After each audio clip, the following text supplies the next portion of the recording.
Hey guys, it's Q Frog here. Just wanted to try something new, cause why not? This will be a no commentary playthrough of Disco Elysium. It'll be my second time playing, so I won't be playing for the best ending. It's kind of just me messing around and stuff. Besides this intro right here, there will be no commentary on top, just gameplay. I hope you guys enjoy. We'll see how it goes. Thanks for being here. Appreciate you, and much love.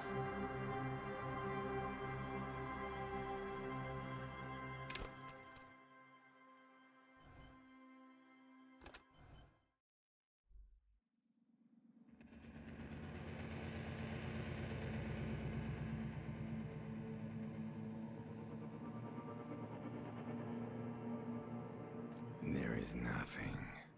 Only warm primordial blackness. You're conscious ferments in it. No larger than a single grain of malt. You don't have to do anything anymore.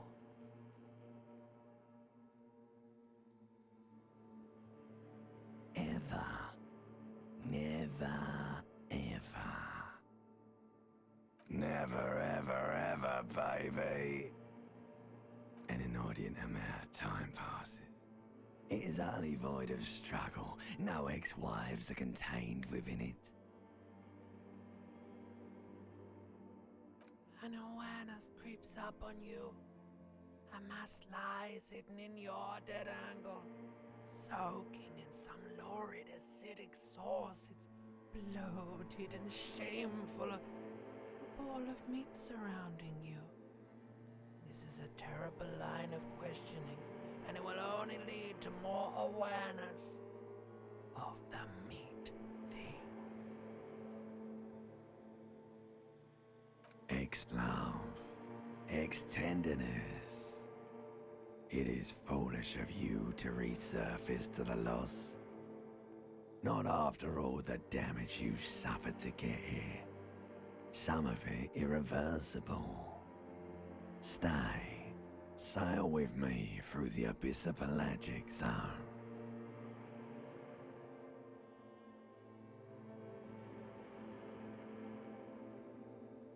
Do you really?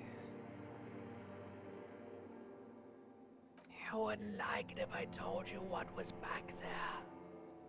Why'd you think you had to bludgeon yourself into oblivion? Or did you not sense yourself marinating? Poured so much on yourself, got a bit carried away, did we, Chef? There's this giant ball there. An evil apes. And the evil apes are juking it out on the ball. You're one of them. It's basically all just evil apes juking it out on a giant ball. Infinitesimally small. You can't even make out it's a ball when you're joking it out.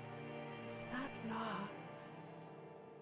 Vying for resources is just a stupid expression you picked up somewhere. The part of the presentation you want to take home with you is this. You have to beat the other evil apes in the face, or you lose.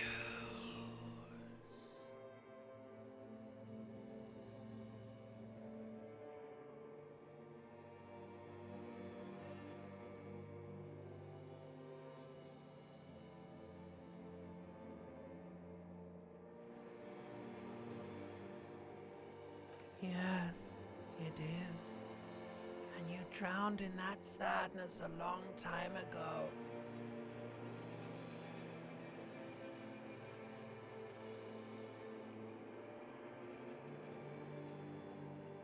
You lost. The sound outside, you recognize it. It's a Caprice Canema motor carriage.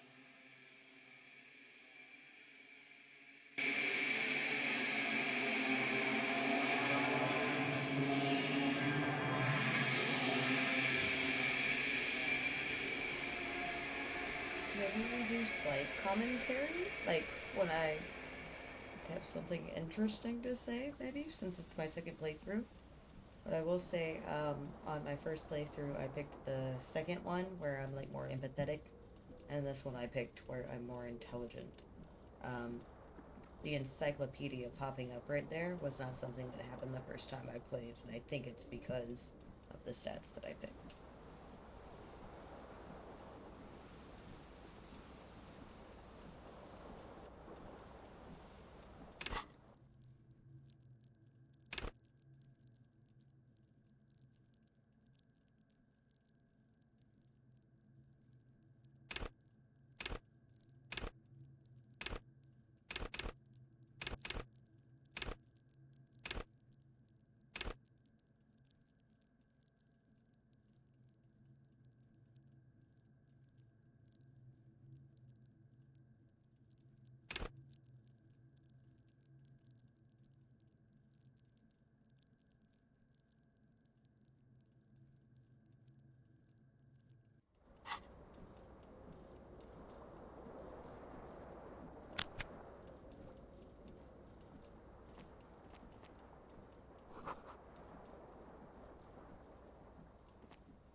The window stands broken in its frame.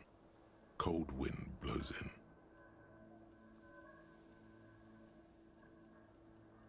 The morning light hurts your eyes. It's hazy, but you see the ocean and some war-torn buildings. The shards face outward. Whatever broke this window came from the inside. A fine web of scarring covers the back of your right hand, but none of it is recent. More likely a projectile than a held object. There are no fragments on the floor from pulling a tool back in after impact. It is too large for a bullet, yet too small for a piece of furniture. You're looking for something heavy and larger than your fist. Like the green shoe that's on the hat rack in the corner, which, coincidentally, is missing its friend. Congratulations, you smashed the window with your own shoe. Now you only have one. If you're lucky, you can still find the other on the balcony outside. The door to it should be outside your room. A cool wind gushes in. Your toes curl up from the cold.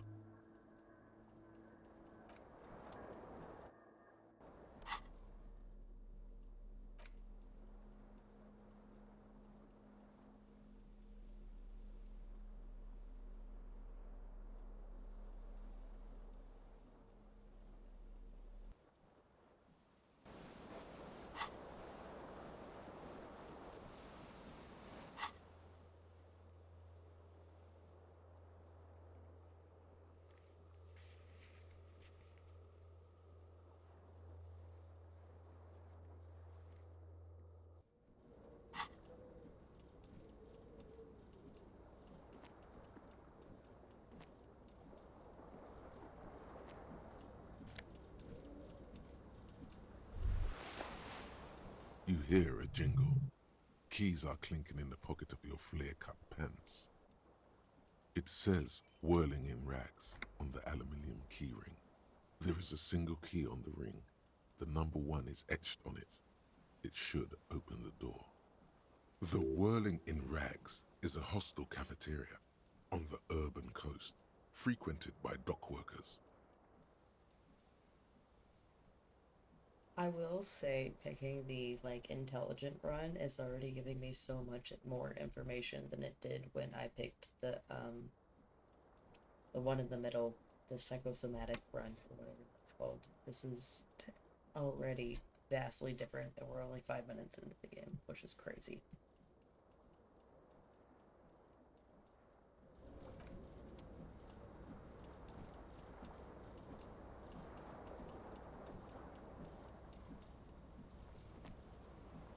This fan has 2 chain pull switches. One ends in a tiny fan, the other in a light bulb.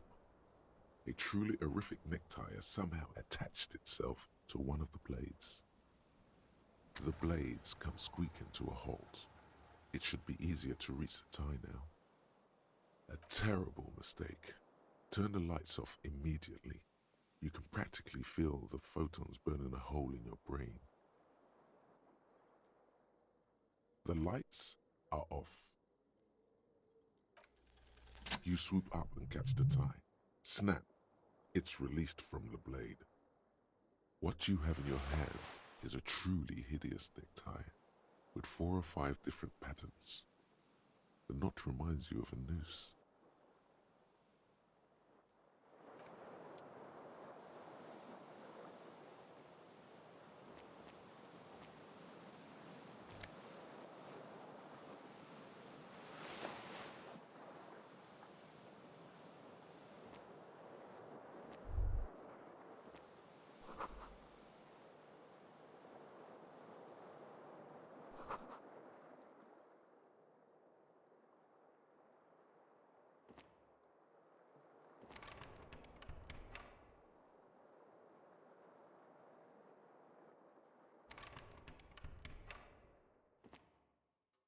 A mirror hangs above a bent and broken sink.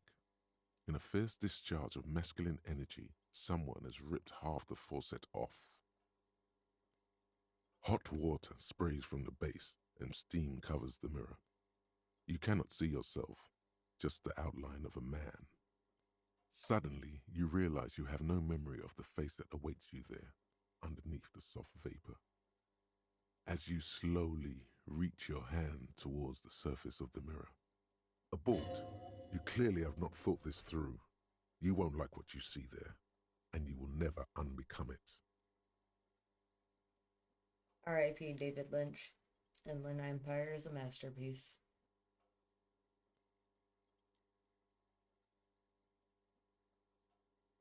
Behold. You have no idea who this thing is, do you?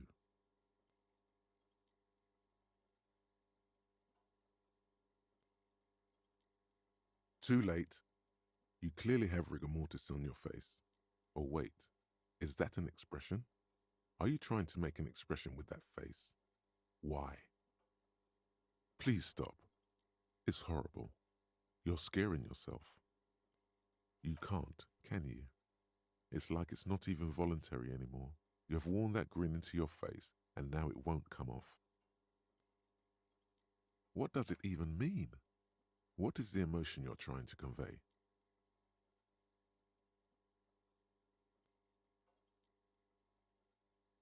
There might have been, 10 years ago. It's little more than a cadaverous spasm now. Like the rest of you, it comes from a bad place somewhere in the past. That's all you know for now. Obviously I don't have a save yet, and I'm not going through all of that. I did save scum the hell out of my first playthrough. But, we're not gonna do it with this one. We might every once in a while for some rerolls if they're really important, but this one we'll keep.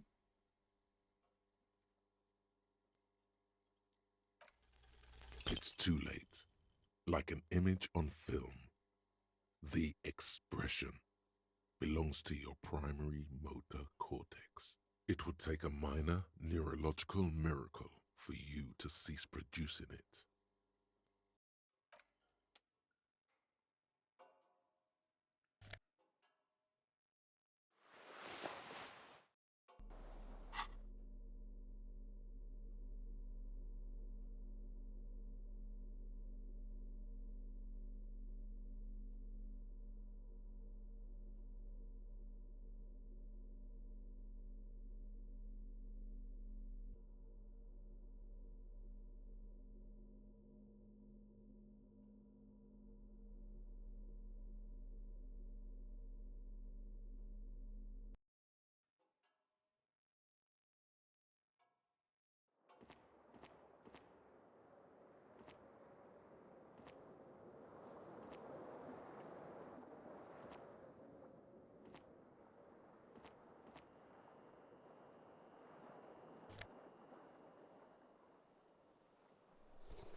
There they both are, two identical shoes, both copiously green and indiscriminately snakeskin, reunited on your feet, like two baby crocodiles.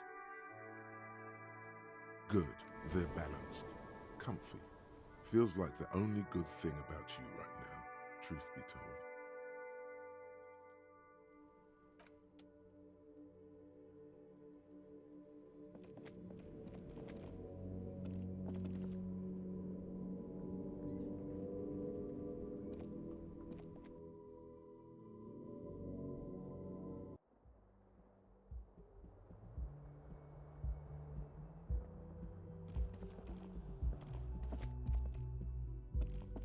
Hello, officer.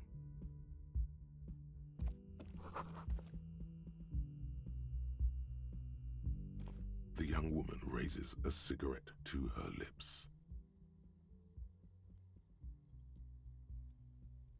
So, because this is New Game Plus, I guess technically, I think this is why her name is this. If it's a completely new game, it just says, like, Hotel Lady or something like that. But since I already know who she is, twice over, it gives me her name. Her eyes are brown and her face is speckled with birthmarks. She can't be more than 28. A silver jumpsuit falls off her like scale armor, sparkling. This is the sparkle of too many nights out on the city. No. Because you're a police officer, sir.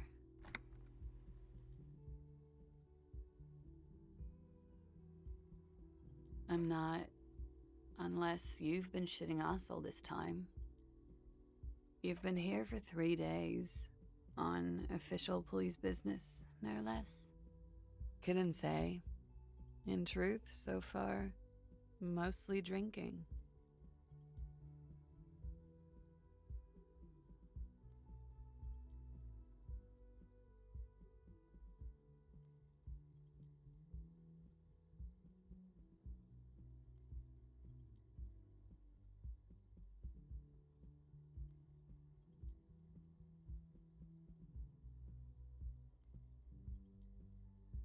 You have no doubt about the drinking, but do you strike yourself as a tight-lipped drunk?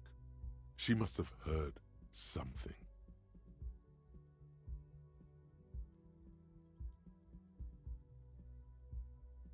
Could it be because of the drinking?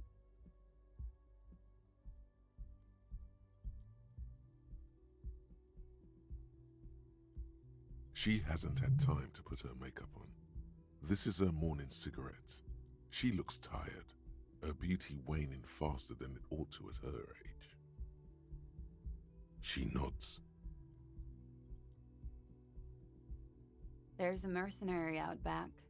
He's been hanged. The body has been there for a week now. The locals probably got tired of it and called the cops.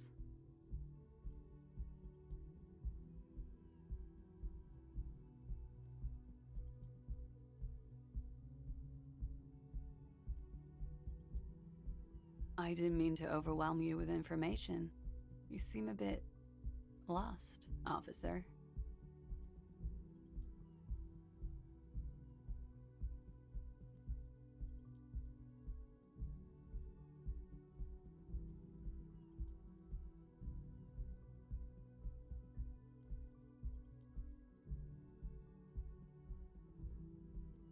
Don't be so harsh on yourself. They let almost anyone be a police officer.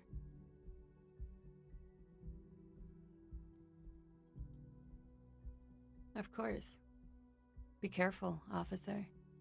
They don't like the police around here. Something stirs in you as she's about to go. Call it an instinct, a need. The need to ask questions. It's like you've said the words 1,000,000 times before.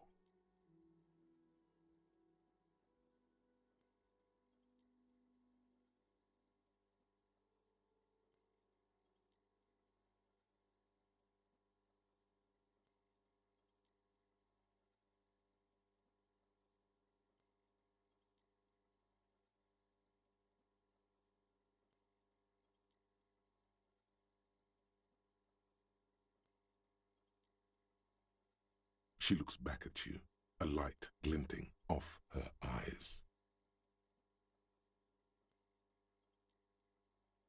Yes. The dock workers are pretty cocky. They think they're police enough. At least here on the coast. I can't say about the rest of the city. You're in a hostel, sir. We are in Revachol. Revachol is the disgraced former capital of the world, divided into zones of control under foreign occupation. Half a century after a failed world revolution, she is central to our moment in time.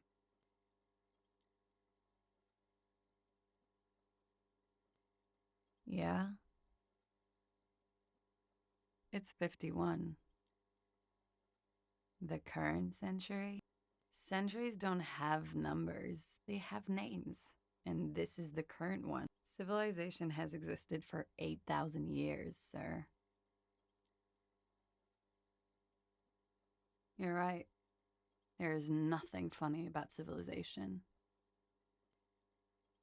There was the usual ruckus, loud disco music. I couldn't say.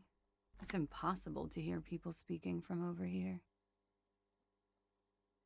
Oh, yes. Various artists. Ostentatious orchestration prime among them.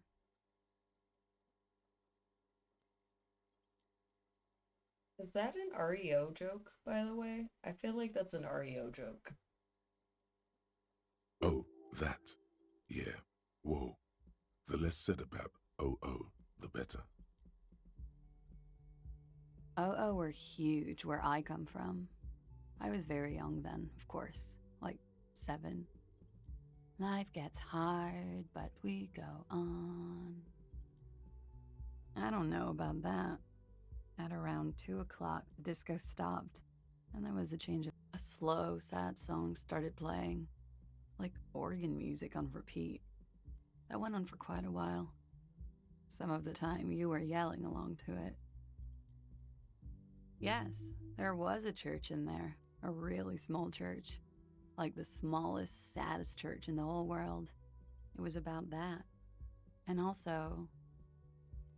But the crazy thing is that I didn't know that I could pick that up my first playthrough, so this is all new to me as well. that it doesn't matter anymore and that we're alone now. It was difficult to tell. The song itself was very quiet and soft, but you sounded like a winded boar, sir. It was hard to understand what you were singing on top of it.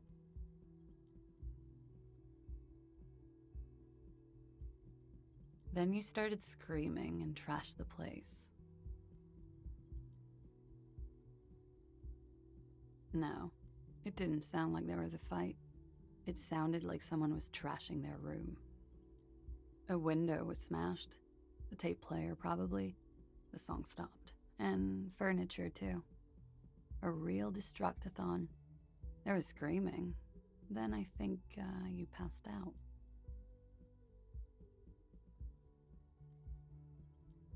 There was. I think you screamed that you didn't want to be this type of animal anymore. I may have misheard, but it was sort of memorable. I went out afterwards. Everything was quiet by then, around 4 or 5. And that was it. Glad to have been of assistance.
You should totally sing karaoke here, the first chance you get. Your emotions need to be expressed. People need to know your vast, oceanic soul. Utterly. And it needs to be heard through a PA system by other people. You should sing the sad small church song from that tape you found. Thought it was obvious. Serves them right. Wipe that smirk off their face with your sad, tragics. You would need another copy of the tape first, though. The one upstairs is destroyed.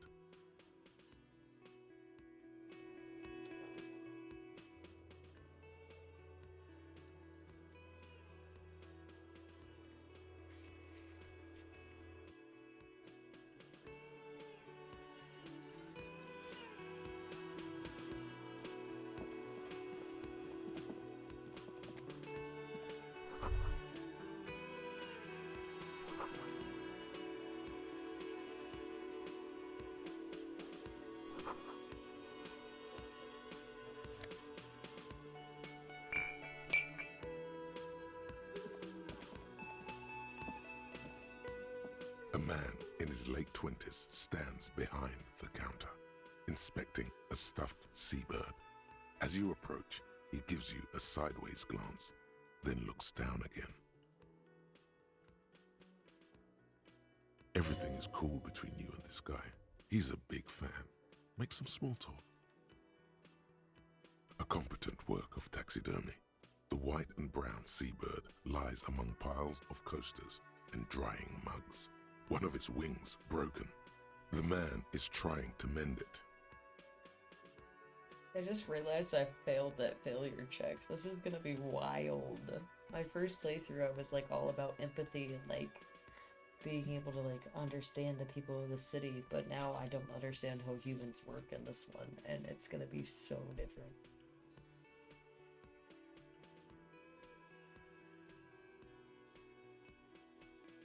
Looks like the bird was ripped off the shield that was used to mount it, most likely on a wall. This is the Great Skua. The seabird is the symbol for the discovery of the Insulindian Isola, the part of the world you are in right now. The small steel tag says as much. The Great Skua, Stegosaurus Skua.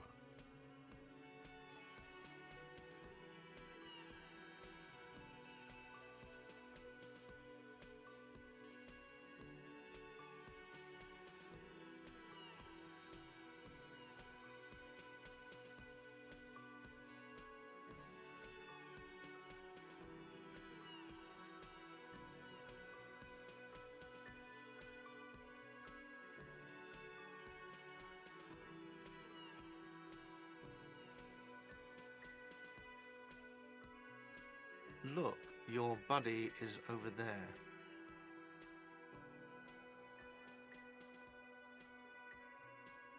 Why don't you go and talk to him, okay? He pretends not to hear you, concentrating on the bird instead.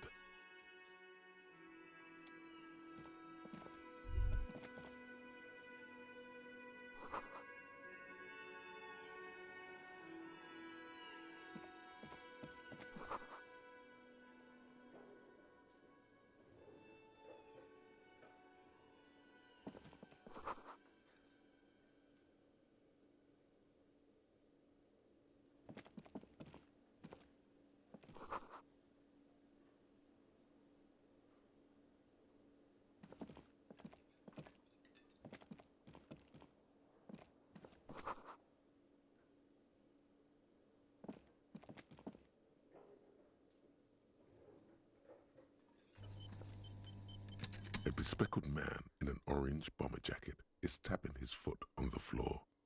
Looks like he's waiting for someone. You. As you approach, he narrows his eyes and extends his hand in greeting. On the sleeve of his bomber jacket, as well as on its back, are the same enigmatic white rectangles as on your blazer. Hello, I'm Kim Kitsuragi, Lieutenant, Precinct 57. You must be from the 41st. You realize he is waiting for your name.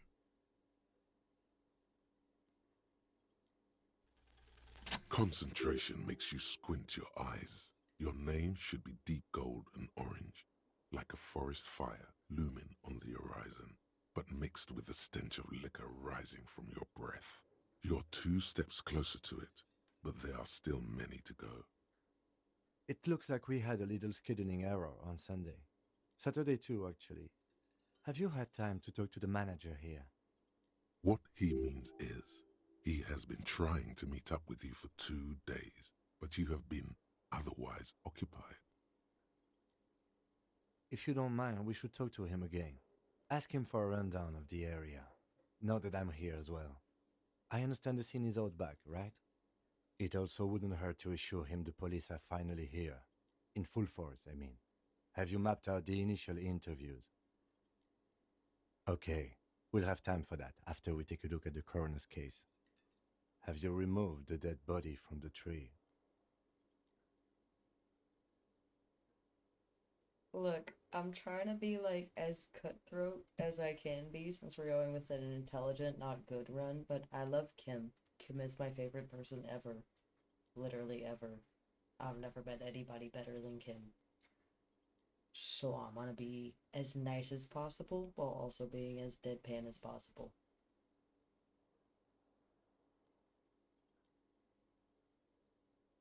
So, the body is still in the tree, where it has been hanging for 7 days straight. We should go there as soon as we are done talking to the owner.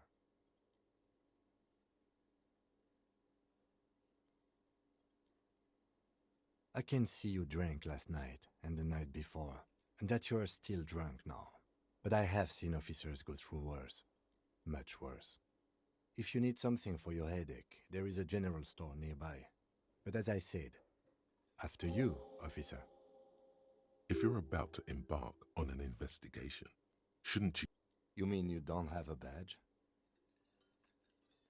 I'm sorry that I keep like clicking through the voice acting. I don't mean to. It's just that I've already done this before and I keep getting distracted about the fact that I'm recording this.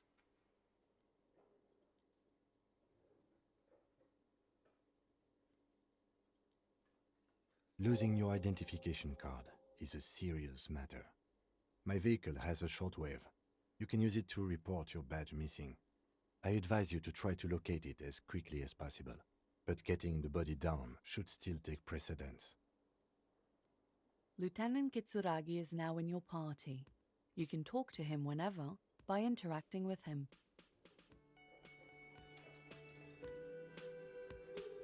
Yes?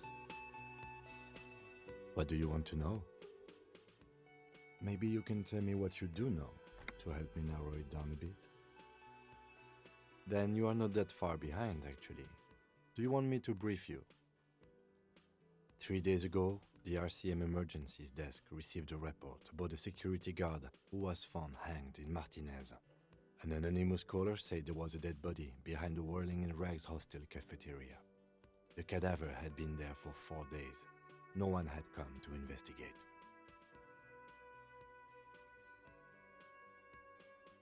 During that time, the victim had been stripped of his belongings. The caller did not identify him, but used the word lynching. There is an ongoing labor dispute between the local dock workers and the logistics company Wild Pines. I was told we should approach the death as part of this dispute.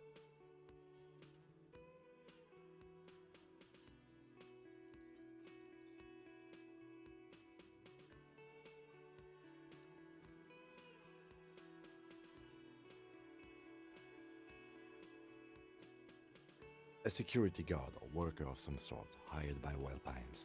This was just hearsay from Martinez, of course. We need to find out the truth. To find him or her is one of our tasks here.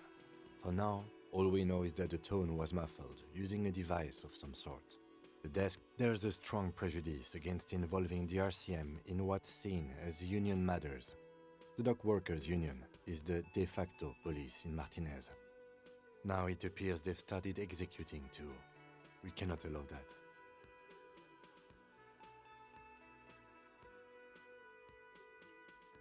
That's us, the Revachol Citizens Militia.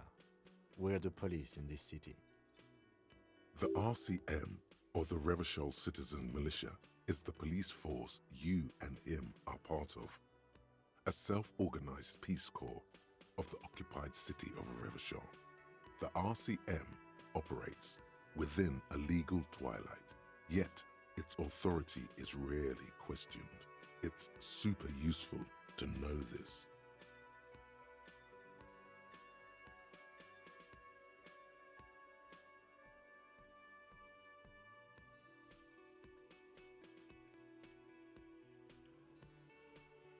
That's right.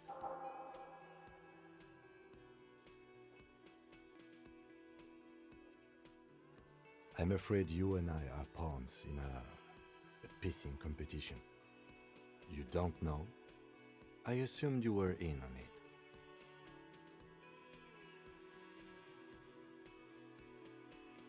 Better still than an imbecile cop-off. It's just stupidity. We shouldn't waste any more time on it. If you want my take, ask me after we've inspected the victim. Later. Was there anything else you wanted to know about the case?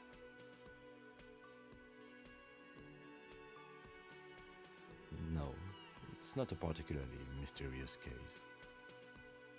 The deceased is a security guard for a corporation involved in a labor dispute.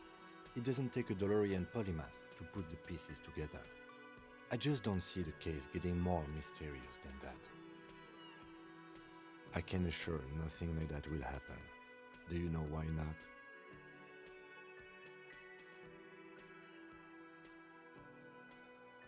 Because it's not part of reality.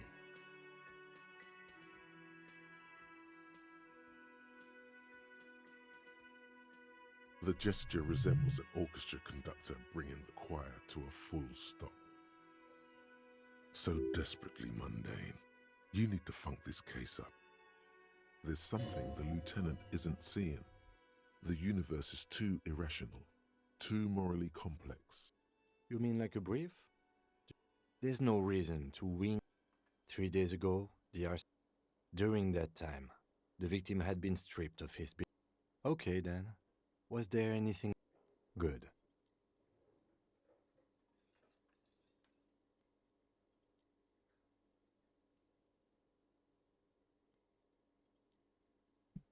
I wasn't offered this before, and I want to try so hard right now. I know it's low, but I want to try so bad. I'm not going to.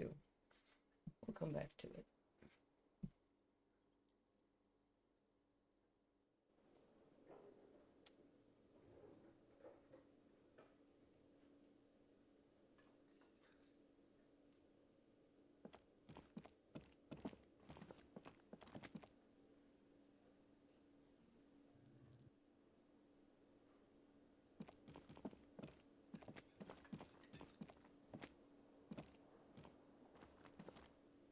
The man with the unimpressive beard notices you approaching.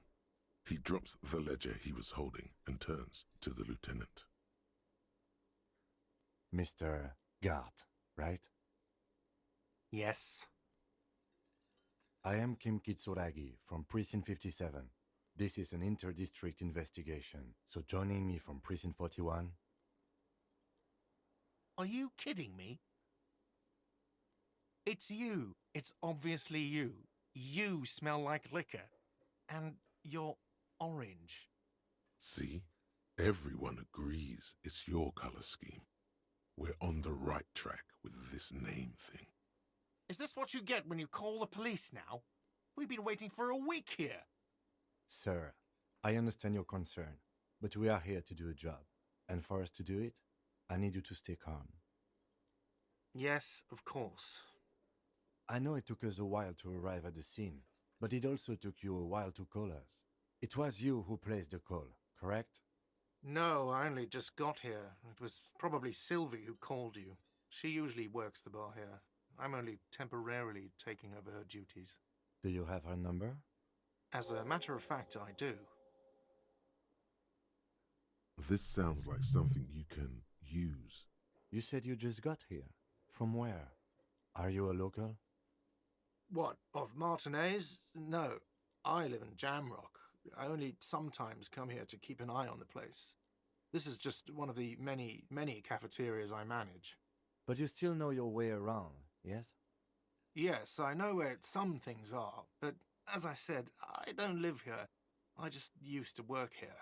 And I'm not going to start working here again, if that's what you think. I didn't imply that. Detective, He probably means this is where you step in and ask your questions. His face expresses profound doubt in your having this.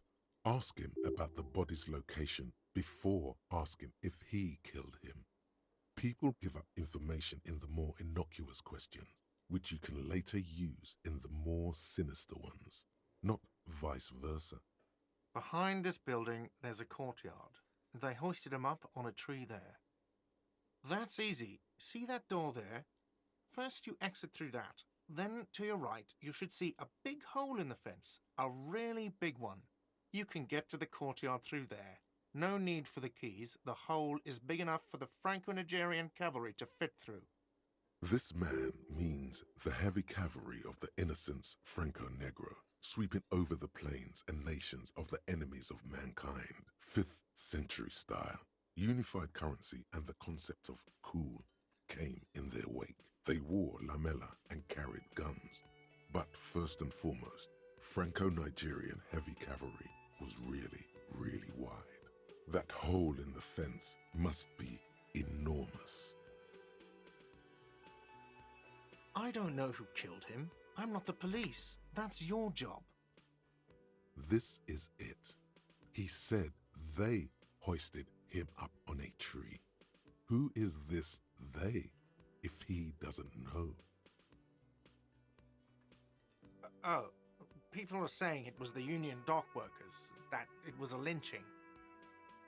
The locals, customers, the people who eat here, a lot of dock workers eat here. Sylvie told me everyone knows the dock workers did it. did the deboarders themselves tell her this, or is it a rumor? I don't really know. You'll have to ask her. I would suppose it's because they have nothing better to do. You mean the strike? Yes, the strike. The man they hanged was a security guard for the harbour company, I hear. A mercenary. The unionistas probably thought they'd send a message. The lieutenant turns the page in the little notebook he's been scribbling in. She went away because none of your business. Have they not been telling you you're a cop? Okay, you got me. She went away because of the dead body out back. And because I asked for her number. That's why Sylvie went away. I hope you appreciate that. Thank you.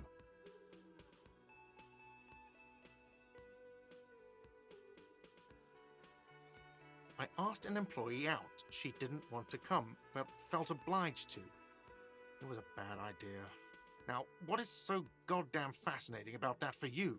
It's got nothing to do with the lynching. Good for you.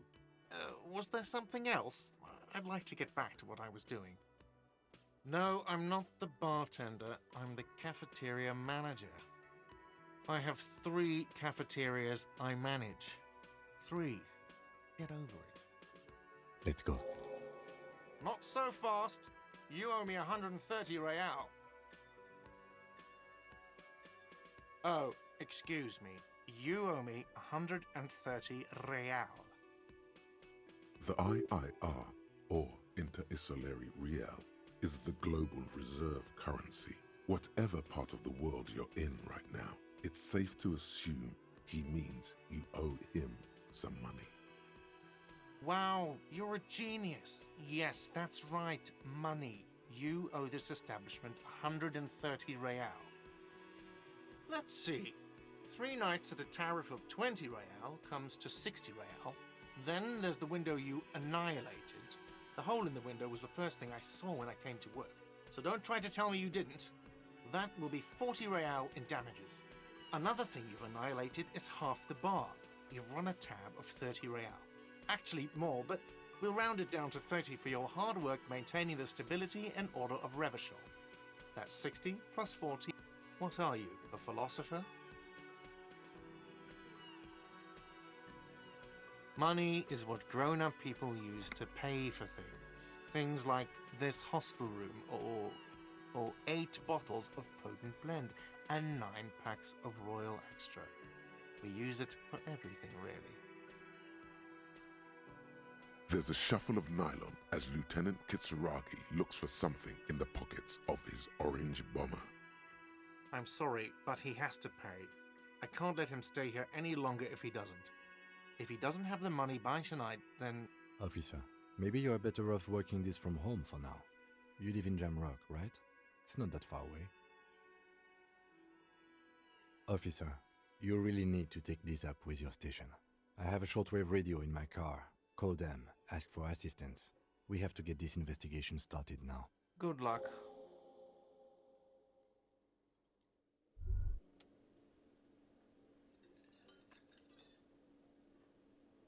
By the way, where is home? The address is coming up blank, and this place sure isn't it. But you've been at this hostel cafeteria for only 3 nights. Where were you before? You had to be somewhere. Why did you say that?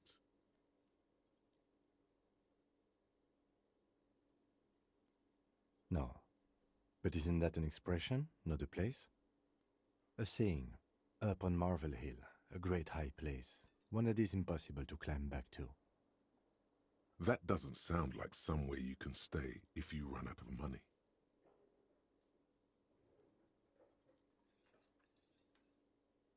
You can try. Run some addresses in your head when you get the time. Maybe a street or an apartment will appear.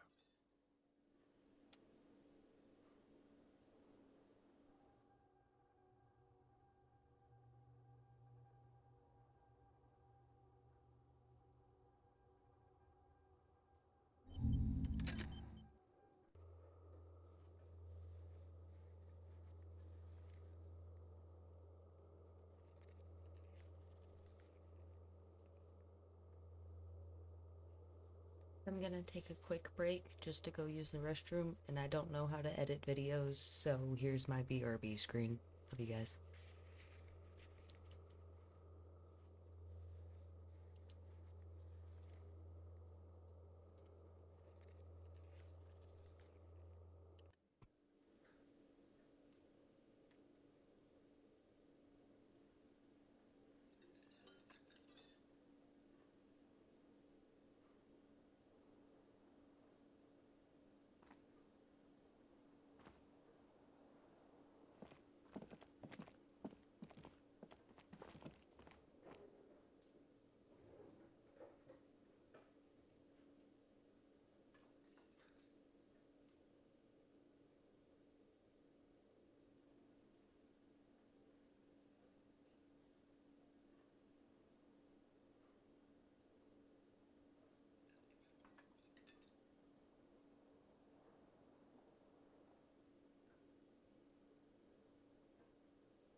I'm back. Sorry about that little break. I really had to use the restroom. I apologize.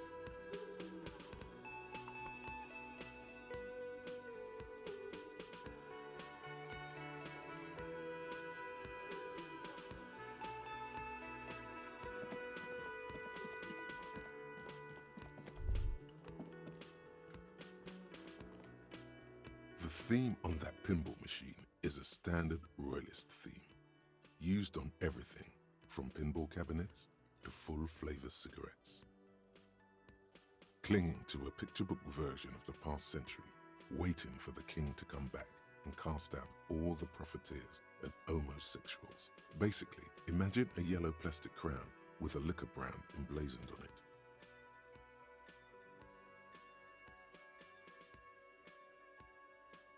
The sentiment is called anti-centennial nostalgia, pining for a time before the turn of the century. It's common even now, after 50 years.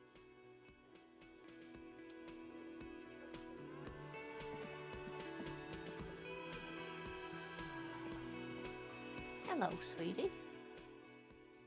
Wait, who's Sweetie? Why, you are, officer.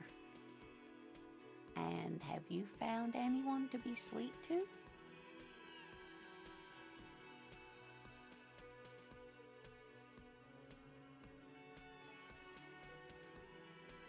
The mating rituals aren't the good part, sweetie. I know it's none of my business, but you look like you need someone to take care of you. I suppose all of us do it one time or another. I don't know what I'd do without Morel. You must forgive me. I'm getting so scatterbrained. I completely forgot to introduce myself. I'm Lena. My husband Morel and I are staying with our friend Gary just down the street, but I come here for tea when they're away. This Lena is wacky enough for the Motley Crew. Hire her on the spot.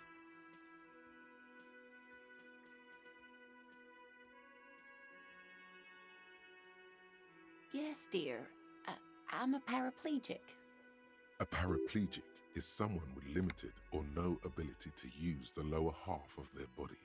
Paraplegia is caused by spinal cord injuries, like falling from a great height, or... That's quite all right. I'm used to people asking questions. I know they're thinking about it anyway. Yes, officer. You look rather dazed. Like a stunned fox. But surely things can't be that bad. You know where we are, right? That's right. And where is the Whirling in Rags cafeteria itself located? Yes, indeed. We are in the fine city of Revachol.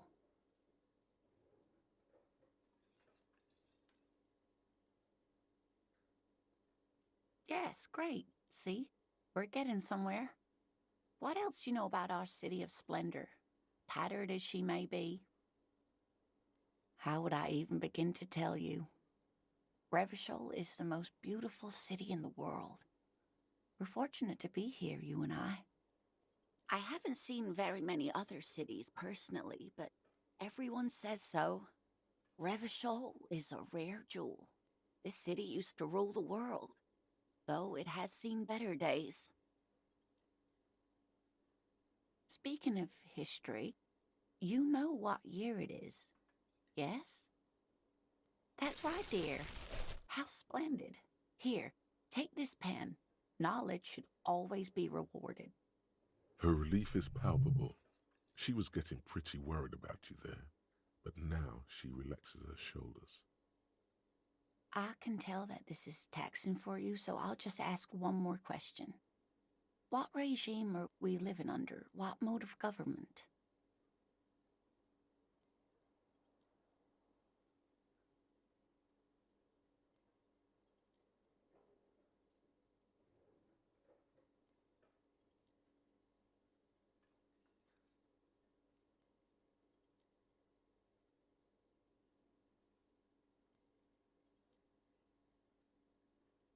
Nope, sadly not.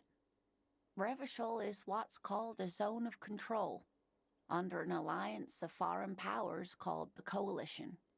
We have no government of our own, and what democracy we have is market-driven. Meaning, buying is voting.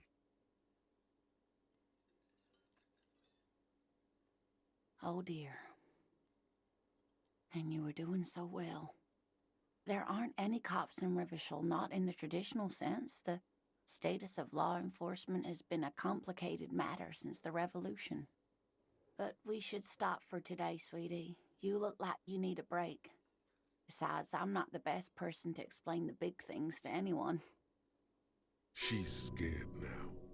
She's realized you really are brain damaged. You were doing quite well up until the end there. It does look like you're having trouble remembering things. History and places. Remembering reality in a word. It's very odd. A sigh. The lieutenant buries his nose in his notebook. But maybe a fresh set of eyes is what the world needs, and while I'm no doctor, such bouts of amnesia are often temporary, so I wouldn't worry too much. A defeat, I'm afraid. The people of this archipelago tried to build something new, something different. The rest of the world didn't like it, so they came and ended it. This was 42 years ago. Again, because of this character build, I did not have this my first playthrough, so I'm very interested in this extended lore. It has something to do with everything. I really don't know how to explain it better. Someone more educated in sweeping matters. Maybe you should ask. No, I'm not an encyclopedia. I won't be a guide either. I'm a detective. Of course. Then I don't know. Someone rich, maybe? Wealthy people are educated. Though I don't know where you would find a wealthy person in Martinez. That's a good point. This doesn't look like Rich Central. Of course, dear. Good luck with your case.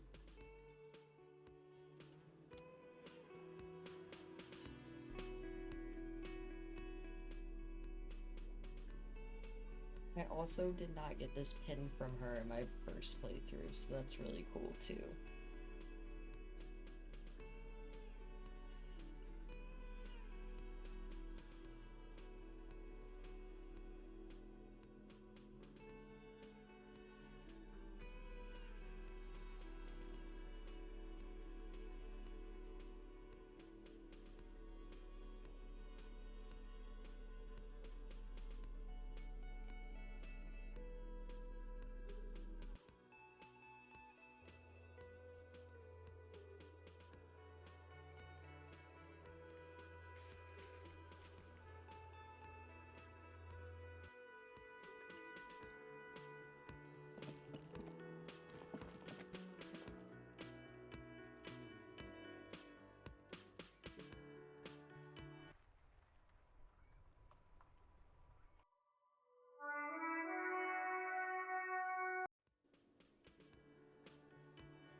That sugary black rum stain on the counter makes you teary-eyed with joy.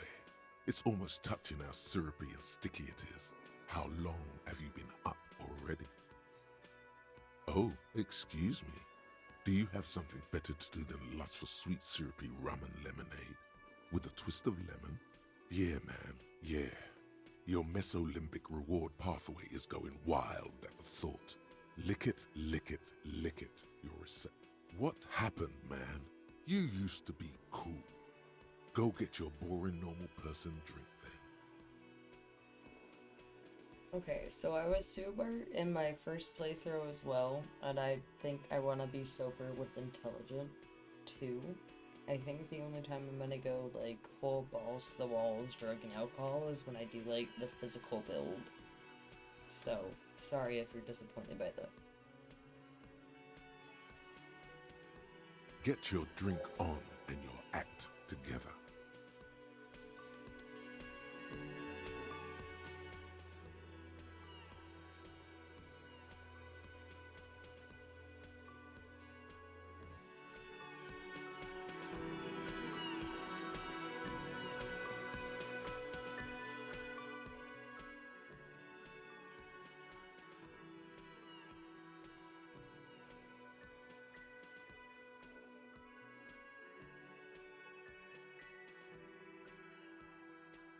A colorful piece of plastic is dangling from his carabiner. Makes your fingers itch. On the counter, rolled out of his open hand, you see a blister pack of headache medicine. It's a dock worker's ID, doubling as a shift card and a job permit. A young, able-bodied man stares back at you from the photo. Santiago S. John. Your fingers find their way into the shackle, flicking open its spring-loaded gate. The metal loop holds the plastic ID and a leather-bound pocketbook.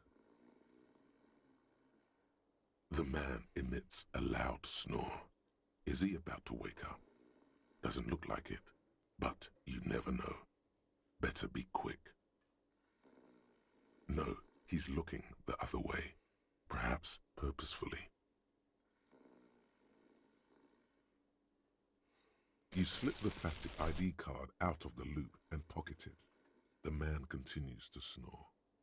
Just for the record, you look nothing like the man on the document. You find a black paper note with a woman's profile on it. Seems like this woman lived centuries ago. The note says, 5 real. It feels nice and greasy. Yum yum, money. Think of all the things you can buy with this. The synapses in your brain fire with glee. The sleeping dock worker has little to say about your actions. He remains silent. The man does not mind. You probably need them more than he does. You've just picked up some magnesium. This item is stored in the bottom left corner of the screen above your character portrait. Use magnesium to heal your morale if you have morale damage.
The RCM in Martinez.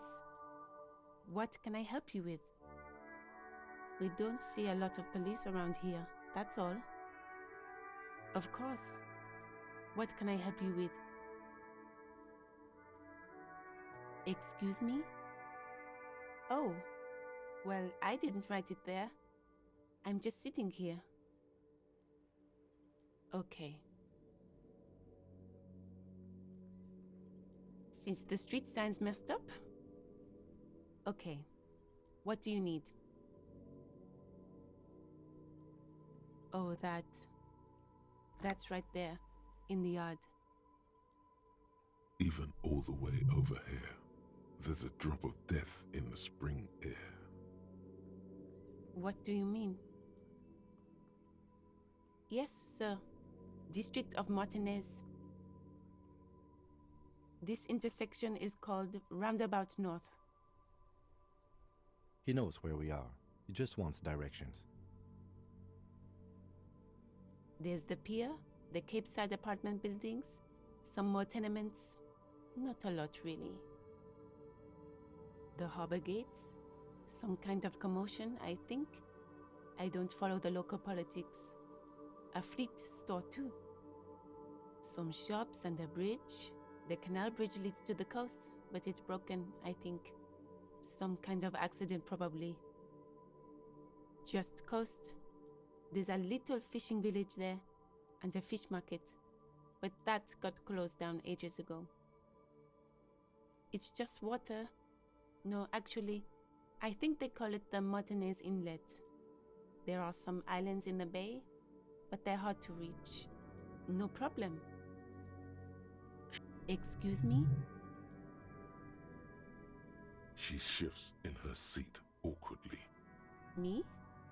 I am... She hides it well, but behind the sweat and dirt there is something else in her rigid posture. Is there? The quickness of the reply certainly does not prove you wrong. I'm working.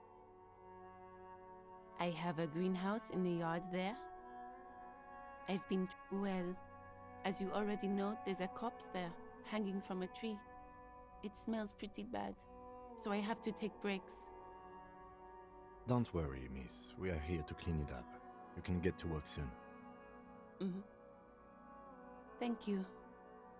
My head is about to explode from all the salts I've had to inhale. Salts? Ammonium salts. Perhaps useful for later. Of course. I won't hold you back. If there's a corpse, then you're going to need those gloves for the autopsy. Sure. Keep them. I have another pair.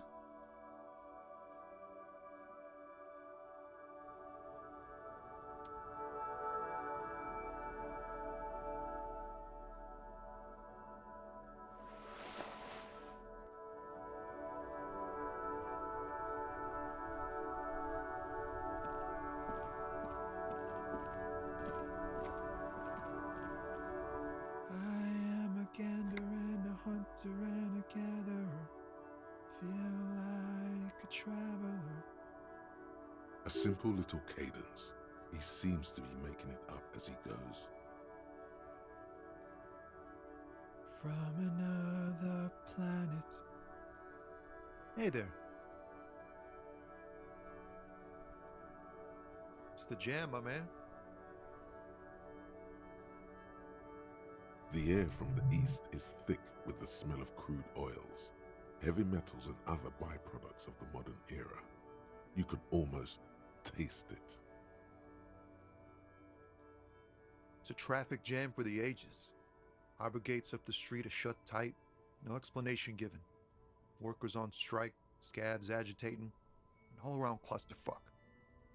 Meanwhile, we're all stuck here in long-haul limbo for days upon days upon days. Feels like forever. Like I was born on this here roundabout and this was all I ever knew. Just me and the metal and the tires, the oil and the fumes of mazout. Mazout is an antiquated term for heavy fuel oils.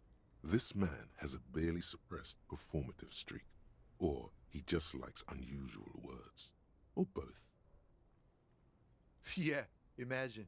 It's been a whole week already. So tell me, what do you need? It's like, whatever's going on over at the docks. Workers got a blockade set up, making demands, no way in or out. Going on strike would probably help you dodge a bullet or two. Some pretty wild stuff, I hear. Like a giant new power crane in half the company? I forget what exactly. Good on them, I guess.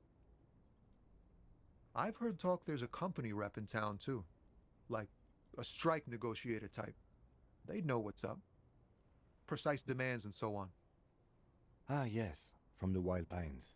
We'll meet her soon enough, I'm sure.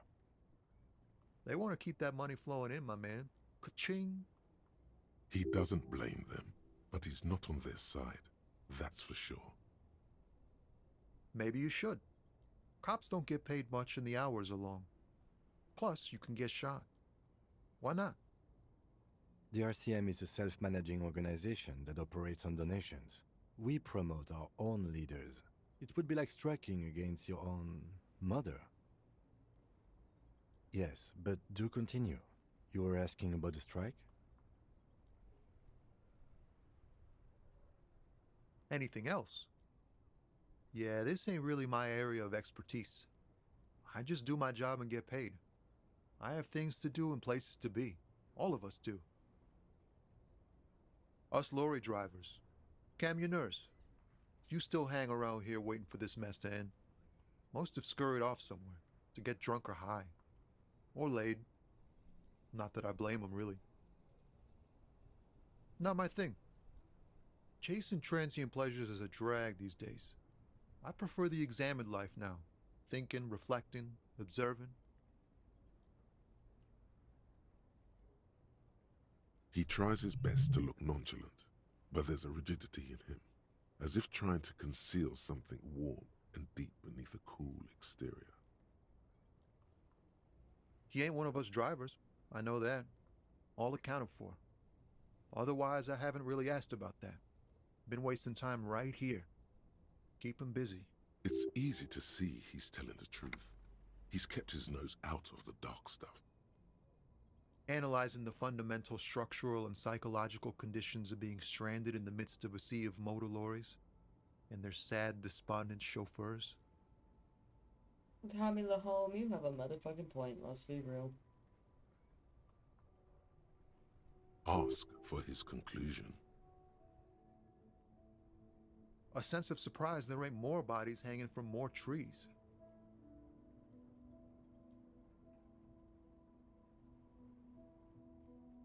Oh, high-grade narcotics, illegal firearms, stuff like that. Relax. He's merely joking. Can't even get a few jokes past you, my man. I've got another haul of found cargo. Mostly sporting goods, tracksuits, and that kind of thing. They usually get shipped to Grodd in the Occident, though we've been making headway in the Il-Moran market lately. Not unless they've illegalized sports equipment while I was on the road. This rockin' beauty. Sure is, like a rash you can't get rid of. You interested in heavy-duty cargo machinery? A motor lorry, also called a camion, on Caillou and neighboring islands. This one looks roughed up enough to be some sort of found rust bucket. Maybe the A6. I'm not gonna lie, I'm really enjoying like the I know everything run. It's really cool for Encyclopedia to just pop up and tell me all this shit because none of this I knew the first time I played through. Good eye, my man. Yup, she's an old one, but reliable. Me and her spent a long time together. We're pals and all, but I can't just freely hand out the merchandise. The bosses won't be happy. The man taps his fingers rhythmically against his arm. Huh? Oh. No, I ain't got any money. They don't want to pay for unfinished work. The bosses, man.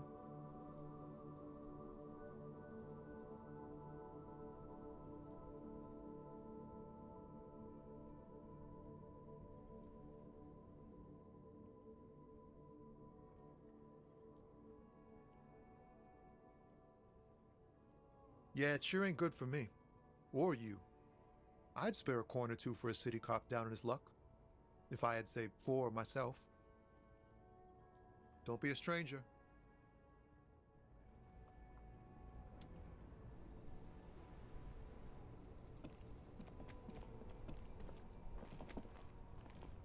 Before you stands a motor carriage. The bodywork is covered in blue and white livery, bearing the number 57. Vapor emanates from the large engine on the back of the vehicle. It hasn't had time to cool off yet. This must be the infernal machine that tore you from oblivion. The Caprice Kinema motor carriage. In the cabin, you are welcomed by a set of steering levers, a radio microphone on a hook. Upon pull out toolbox under the seat and the soft glow of the fuel preheater gauge. A scent of leatherwork and heavy fuel oils washes over you. The frequency tableau lights up and a green button labeled Prime Line glows like a feline eye. And then you hear something. The soft purr of electrical kittens, radio waves cast far and wide over the metropolis. A woman's voice greets you through the static. This is Precinct 57. Hello, Lieutenant. How may I assist you? Hello, Alice. Please assist our colleague from the 41st Precinct here. I'm putting him on. Operating the radio is easy. Just be confident. You've probably done it 1,000 times. This is Officer Alice Demetri, Precinct 57. How may I assist you? Under the green prime line, a yellow saved button catches your eye. You wonder what the lieutenant's default radio station is.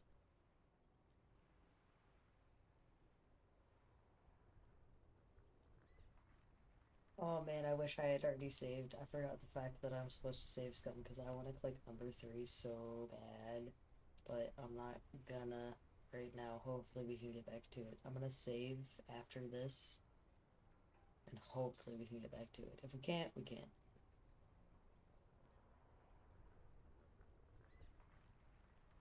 As always, it's DJ Mesh and Felicio, and you're listening to Freaks FM, bringing you the hottest, the nastiest, the most vulgar. A flock of seagulls takes off nearby, startled by the roaring radio. Right away, the lieutenant reaches into the cabin and turns off the radio. He's not looking at you as he says, Someone must have been messing with the radio, or maybe it picked up a random frequency. You wanted a prime line, right?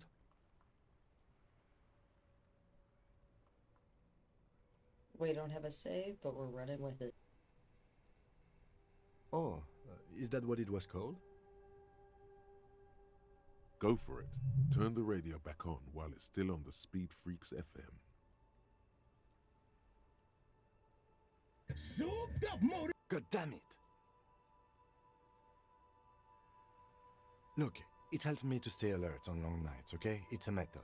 I'm not some kind of speed freak or...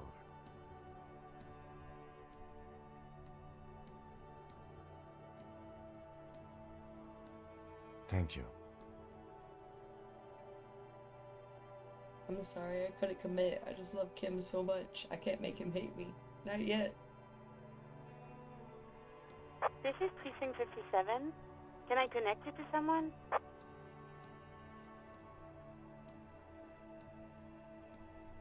Of course. What is her number, officer? Yes, hold on.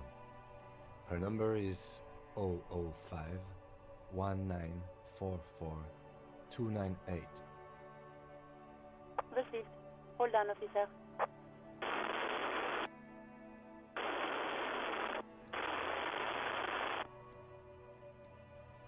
Lieutenant Kitsuragi slowly begins to tap a little rhythm with his right foot. Quite a lot of time has passed.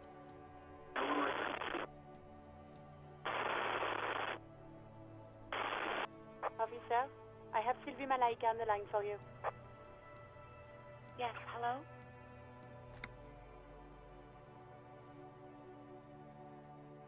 Oh, right. Hello, officer. What can I do for you? No, not me. No, sorry. I don't. Not a lot of people have phones around here. Copper thieves take the wires. People don't have the money to have the cables put in again. They use the Union's phone, or the one on the coast.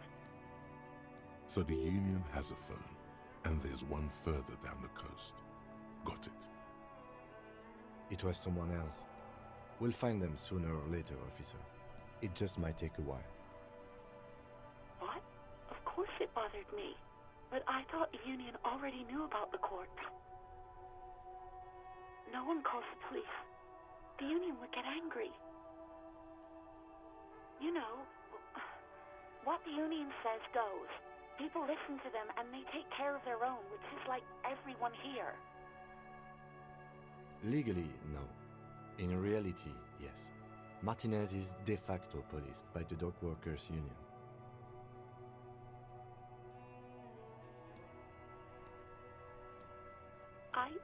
I didn't want to get in trouble with the others. Push her further. Show her the error of her ways. The other people who live around here.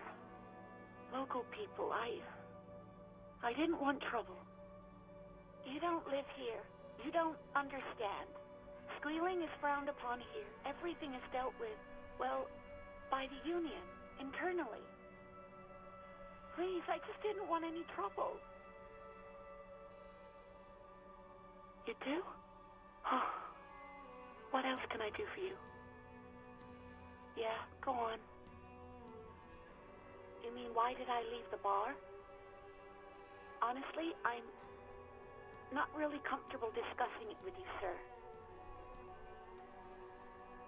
Why not?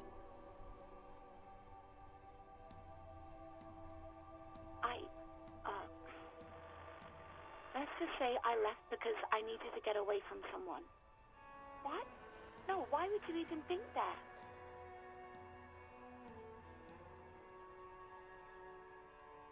Please, don't bring Gar into this. It's none of your business.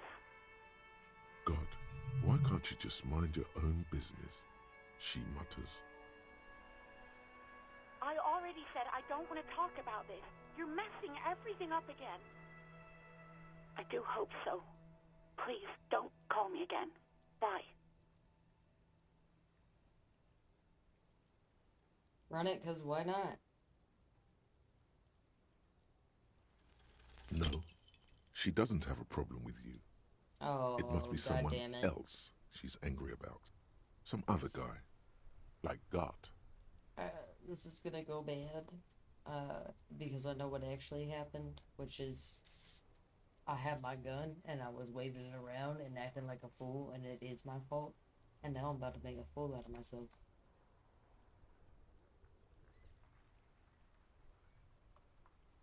Trust me, you wouldn't want to be the guy here. You know how it is. Yak, yak, nag, nag. No, you're the guy. You're Lieutenant Love, matchmaker extraordinaire. Help the poor girl out, lest she turns into a spinster. What misogyny? I'm just telling things the way they are. Can't a man be honest in his own head anymore? You have to act, Lieutenant Love.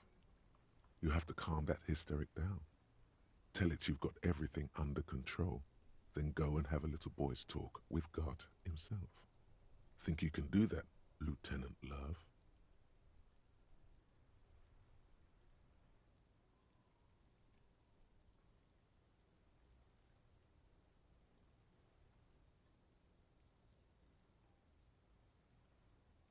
I'm so tempted. I'm so tempted. I mean, fuck it. Why not? I've already played the game. I know how it ends, like, the good way. I could do whatever I want. I just thought the doing whatever I want run was gonna be the third one, not the second one. But, I mean, sometimes, no, I don't know. It's so hard to pick.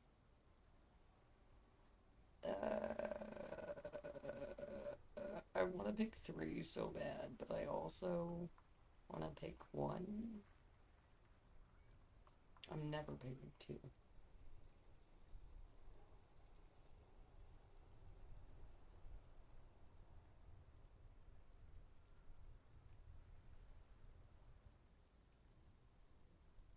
You're just a gimp. What? You want to be more empathetic? Call was terminated by the other party. Anything else, officer? Just a second, officer. 10-2, 10-5. This is 41st. Come in. Over. The man uses relay code. You got this. You're a cop. 10-4, message received. 10-5, relay message. What's your status? Over. 10-18, state your message, sir.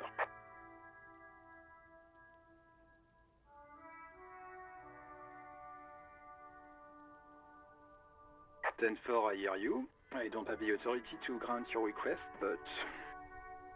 Is it him? What does he want? He says he needs money. Don't give that asshole anything. He's just gonna drink it all. Alright, that's a negative on the additional funds, sir. Over. He says it's important. He isn't getting a red cent. You can tell him that. Request denied, sir. Over. Anything else, sir? Over. 10-9, over. 10-4, message received. This is a very serious situation. I need to 10-22 the captain. Over.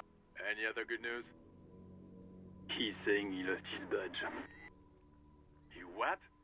He lost his badge? This is Communication Officer Jules Pidieux, sir. Over. You mean your partner? Over. What is he saying? He's asking who you are. I'm his goddamn partner. It's your partner, Satellite Officer Wittmar, sir. Over. Did he lose his memory along with his fucking badge? Who lost his badge? Dick fucking Mullen. Who do you think? It's Officer Dick Mullen from the bestseller Dick Mullen and the Lost Identity. Dick Mullen is not your name. It's the name of a fictional detective who would not lose his badge. Defend yourself. Immediately. They're laughing at you.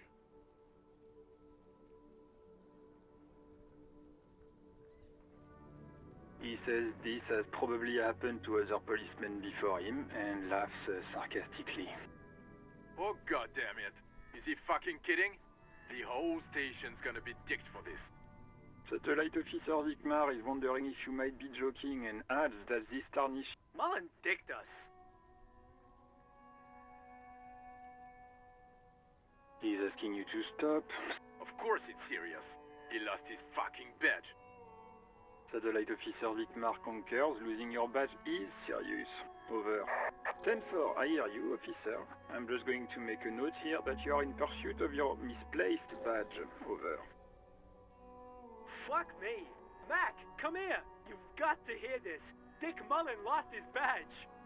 What's going on? Super Cop here lost his badge. He lost his badge. He lost his goddamn fucking badge. 10-9, come again. I didn't get that. Over. New heights even for Captain Sober. Ask him. Ask him if he's lost his gun, too. Sergeant Orson wants to know if you lost your gun too. Over. Check your pockets. Check your... Holy fuck. You don't know it. No. It's gone. It's not fucking on you. 10-9, come in, officer. Did you get my question? We were wondering about your gun. Over. I mean, 72% isn't that bad. Let's fucking try, I guess. Lying over the phone, it's easy. Just say it like it's the truth, and then it becomes it. Let's fucking go. I can't believe I got that roll. He says he didn't. Thank God for that. That would have been a nightmare. I don't even want to imagine the poor prick who has to relay that kind of news to the captain. Losing his badge is bad enough. Tell him to find it, and fast. We can't have some gangbanger running around with it. We're all glad to hear you've not lost your gun, officer. You need further assistance? Over. Roger that. 10-10. Over and out. A metallic drawer slides out from under the seat and clicks into place. The tools inside are neatly organized. Take what you need, officer. It's going to be a long case.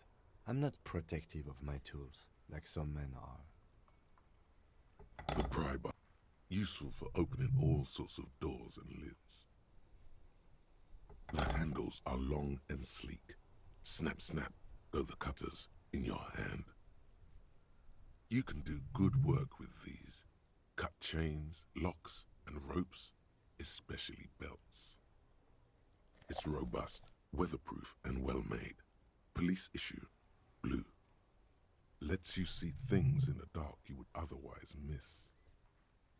The pull-out toolbox slides back into its nest. Preheater gauge casts a warm glow on the steering levers and the radio on its hook.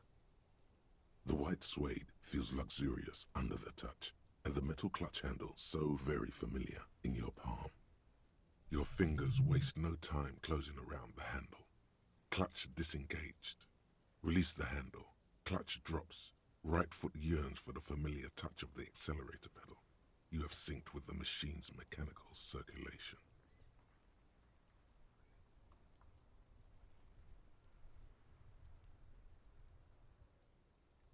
The smell of freshly treated leather, the lack of dirt and dust on the dashboard, and a neat little brush in the cup holder, all seem to be whispering, I'm good, cherished and cared for, in the hands of a tending owner.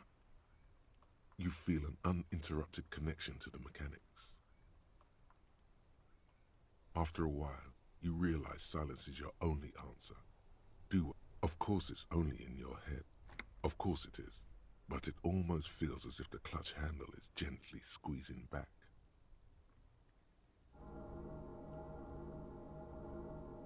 At the bottom of the sea.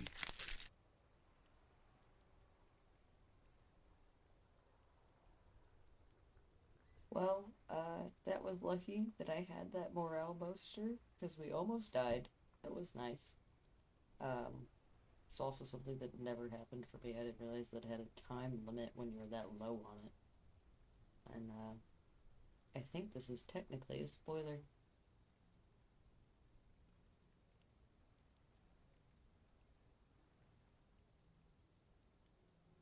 So strange. The machine is not on the bottom of the sea at all. It's right in front of you, well kept. Why did it say that? The handle is pulled back. Somewhere deep inside the drivetrain, the disc is mated to the flywheel again. In the cabin, you see a set of steering levers, a radio on a hook, a pull. As you tap on the gauge, the indicator pin jerks as if startled. It's in the large orange sector, indicating the engine is warm. Next to the gauge is a red switch, labeled heat. There's no use pressing the heat button. It won't start without the ignition key. Translation. We're not going anywhere right now. This is Precinct 57. How may I assist you? 57. In the cabin, you see a set of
see a set of tire tracks in the brown slush that covers the plaza mosaic. Cop habit. You look at everything. This isn't case-related, you think. Hard to say. Your vision is blurred and you're having difficulty concentrating thanks to your relentless hangover. No, these tracks are not interesting at all. Let the street sweeper just sweep them away. Oh, I hate that, but it's okay.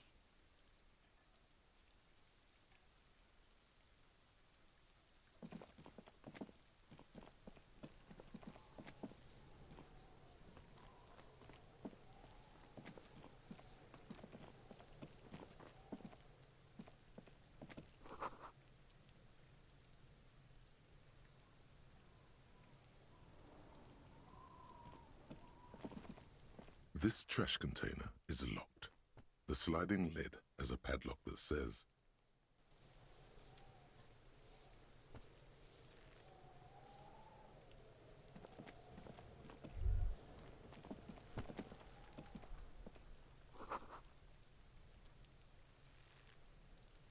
the corpse looks at you with bulging white eyes. The face around them does not look human. It's swollen and ready to burst. His lips are fish-like and his tongue like a ball gag in his mouth. You seem to be holding your breath. A cargo belt twists his neck at an unnatural angle. The body below appears stiff.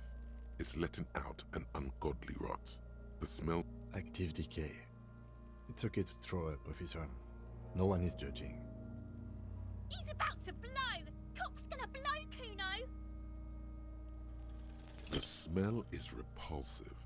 It pushes in from your mouth, more instant and more familiar than anything you...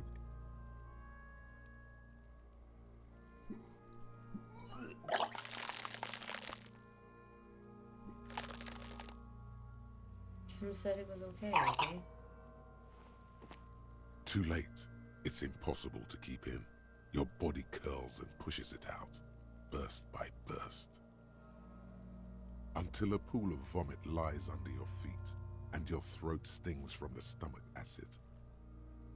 The smell of Commodore Red rises from the pool. Among it, distilled spirit and bits of shish kebab. It's okay. Happens to everyone. Keep it. The hangover is clearly making this worse for you. You could use some ammonia to clear your head.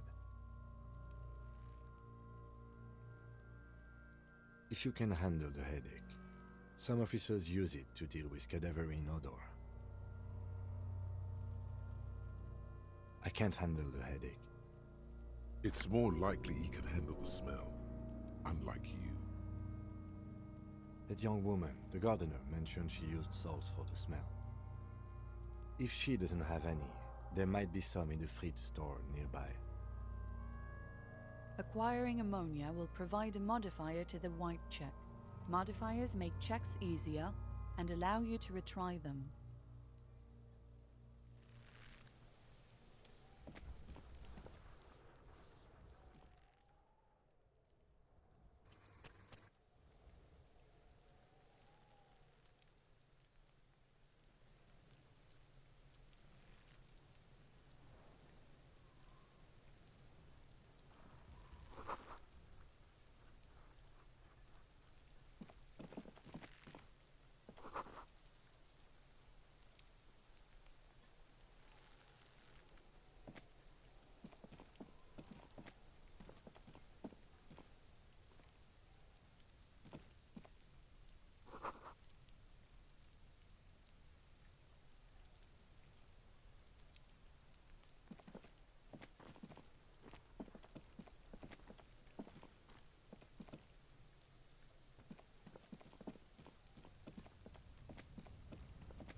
Kuno's got this. If there ever was such a thing as an ugly kid, then this is it. He's almost exquisite in his ugliness, like a gremlin. That was so rude. You didn't have to say something like that. Oh yeah, nappa gumpy, Kuno! Can't talk, pig. Shit's coming up strong. Throwing rocks. Shit coming up strong. That sounds good. Joyous. You should hang out with this kid and see what that juicy shit is all about. I mean drugs. The kid's on drugs. Yeah, Kuno, ride the lightning, Kuno! Kuno's riding it, see? The rake, Kuno! You should throw the rake at him, Kuno! The fuck does Kuno know what a rake is? Kuno's not a gardener.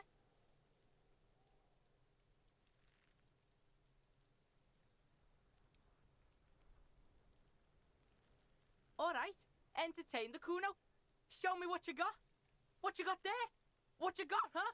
Show me what you got. The kid moves his hands like a basketball player dribbling fast. Shitload, pig. What's your question? Don't tell the pig shit, Kuno! This is where you quickly ask him questions. Real cop questions, like a cop. Kuno's fuck imp. Kuno uses the fuck imp for target practice. He's trying to hide the fact that he doesn't know. Kuno knows all kinds of shit. Kuno's not a snitch, that's all. Trying to make the Kuno sing into the popo phone. Probably climbed. Kuno was busy down the road when that shit went down. You heard Kuno. Kuno wasn't even in Martinez. Kuno wasn't in Revachol. Kuno wasn't regional. I don't know. Some fucking Mesk or I don't know. Some other place. Night City. Kuno was in fucking Night City. There is no Night City anywhere. That sounds like the name of a city in some pulp science fiction novel. Kuno gives this info out on a need-to-know basis, and you don't need to know. Kuno didn't smoke the gimp, if that's what you meant. Thanks, Kuno. That's one name you can now cross off the list. Just a couple of pigs sniffing around in the dirt. That seems pretty fucking suspicious to Kuno. Yeah, you tell the faggoty, Kuno! You're testing Kuno's patience here. Get lost,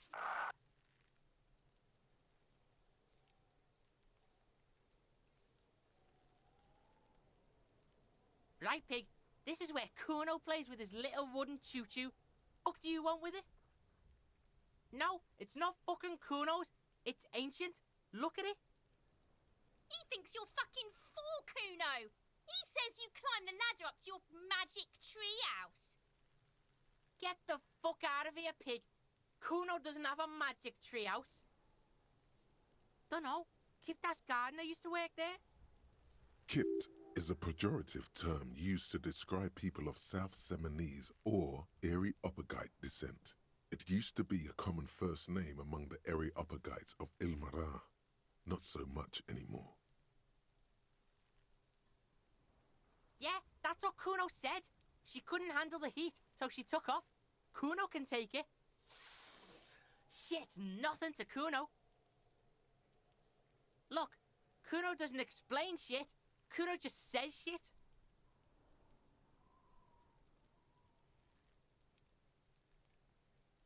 Yeah, her.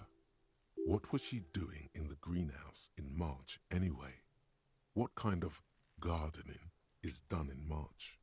Fish is sometimes used to fertilize the soil a few weeks before planting something. Maybe she was preparing the garden beds. Yes, it seems suspicious. You don't like things being like that. Suspicious. Don't be wondering about Kuno's shit, pig.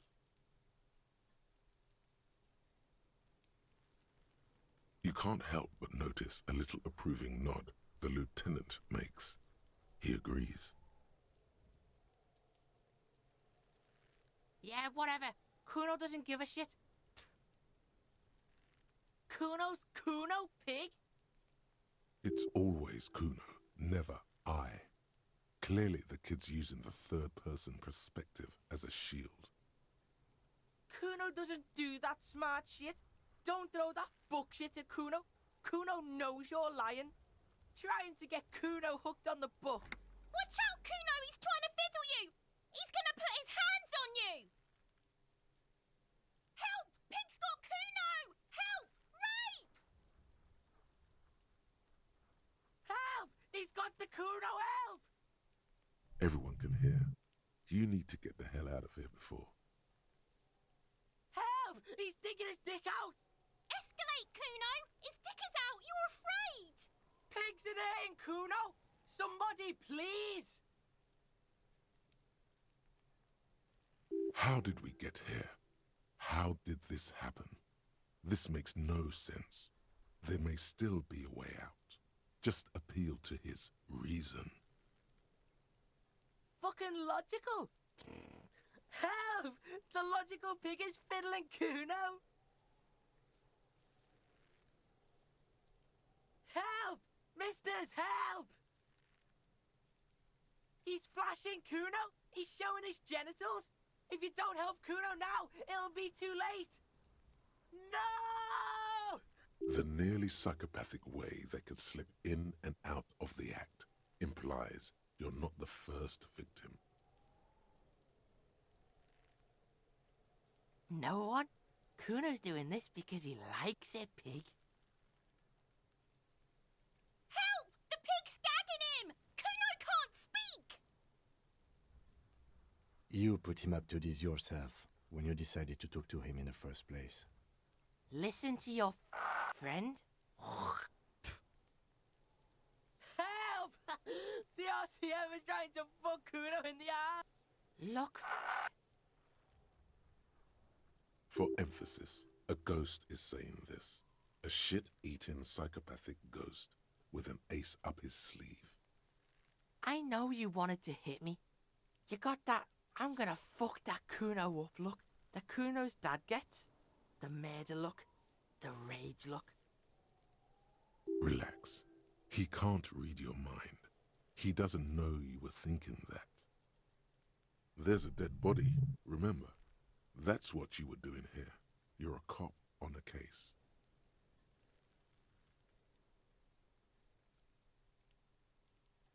I know what you thought. I'm gonna fuck that Kuno up. I'm gonna shut that shit down. You know what?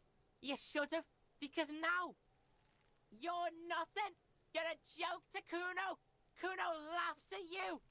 King Kuno! Kuno turned you into his prison, bitch! You're gonna be in this shit with Kuno! No, you're not. We can just leave.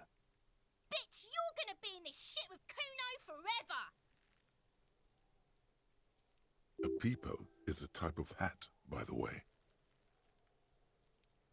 You don't talk to me about my fucking peeper! You don't know where I come from! You're just Kuno's bottom bitch! Okay, Kuno is kind to his bitch. Ask your questions, but remember, this changes shit. Click, click, click, click!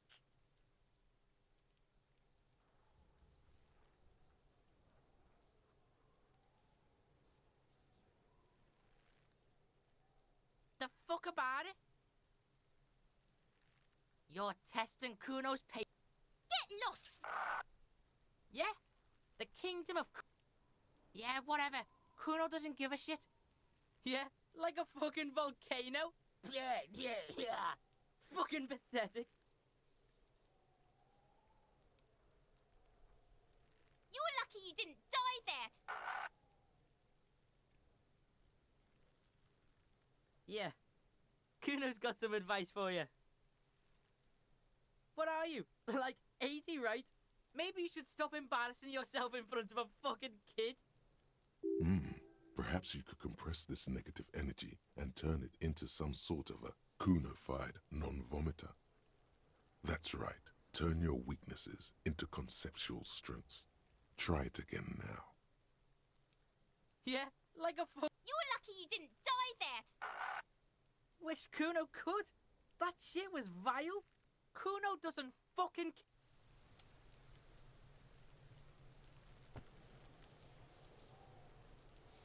That wasn't the best. It was very different from my first playthrough. I will definitely tell you that. We're at about 2 hours, so I think we'll go and talk to a few more people real quick, and then I'll call it here.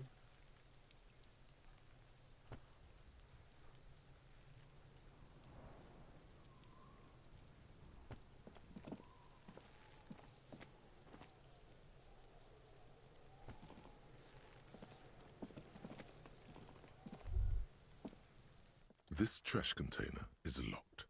The sliding lid has a padlock that...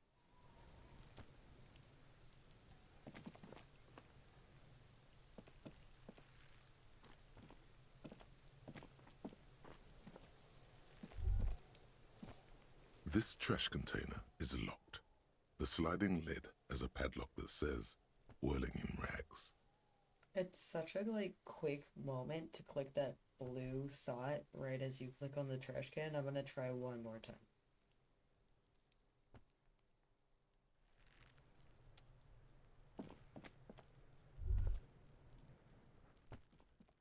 Just a trash container. Your fingers start to itch just looking at that.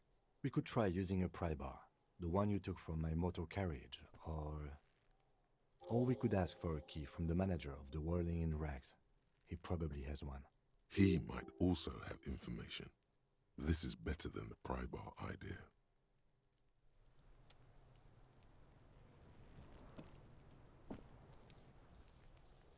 This trash container is locked. The sliding lid has a padlock that says, whirling in rags.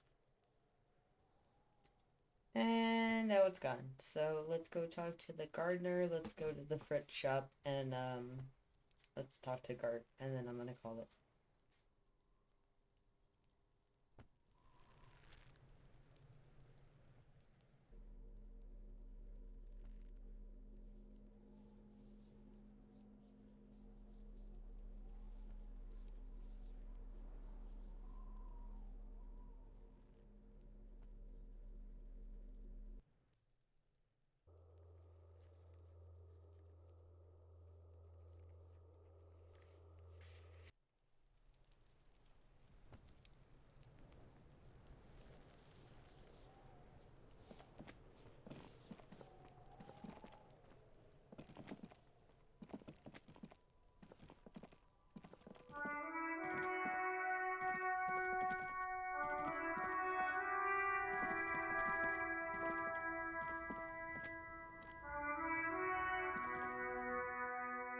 Hello again, officer.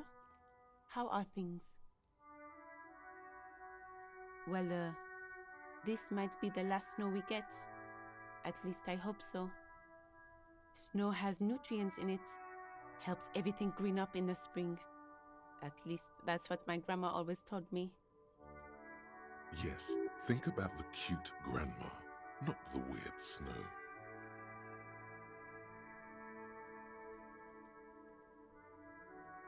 Nitrogen and sulfur mostly. And whatever. A bit much?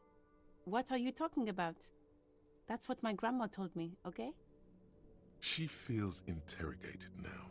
It's hard to say if she's lying. Relax, miss. This is not an interrogation. We are just checking some facts. Stop looking at her. Look around. What do you see? That's right. And the canal, the bookstore, the harbor gates. This is a great vantage point for keeping an eye on you. Glad to have been of service. Now you know the locals are keeping tabs on you. Sure. I'm done with them. Go easy on that stuff. It gave me a terrible headache.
can I help you?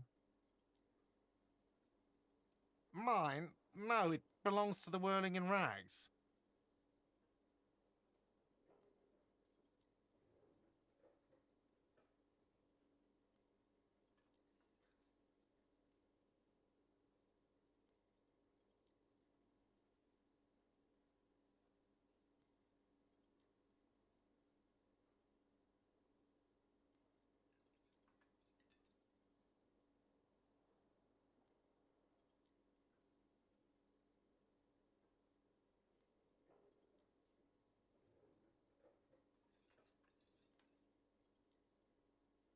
Thank you for clearing that up. Why do you keep the container locked? Why? To keep the hobos and drunks out. That's why. And the neighbors too. They put their trash there and they don't pay for the garbage company. I thought as much. And are you the only party with access to the trash container? Well, yes. Us and the garbage disposal company. It seems a little callous, doesn't it? Something stirs in you. Prod at him and find out. Callous? What are you, Kras Mazov?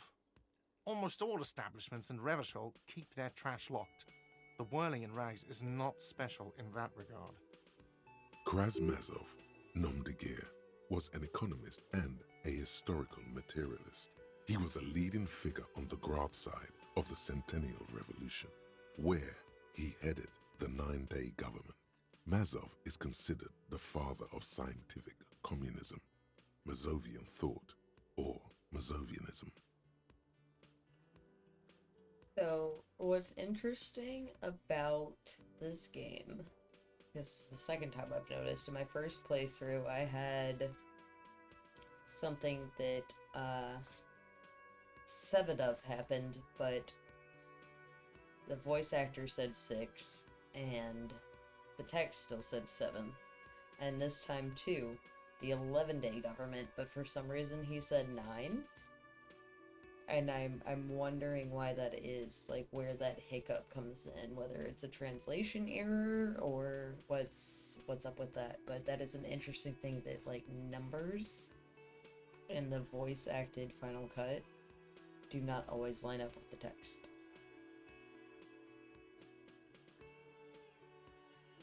He killed himself. What are we talking about?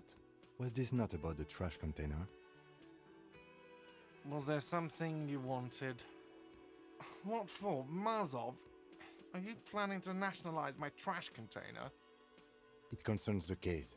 Please cooperate. Just bring them back once you're done, please.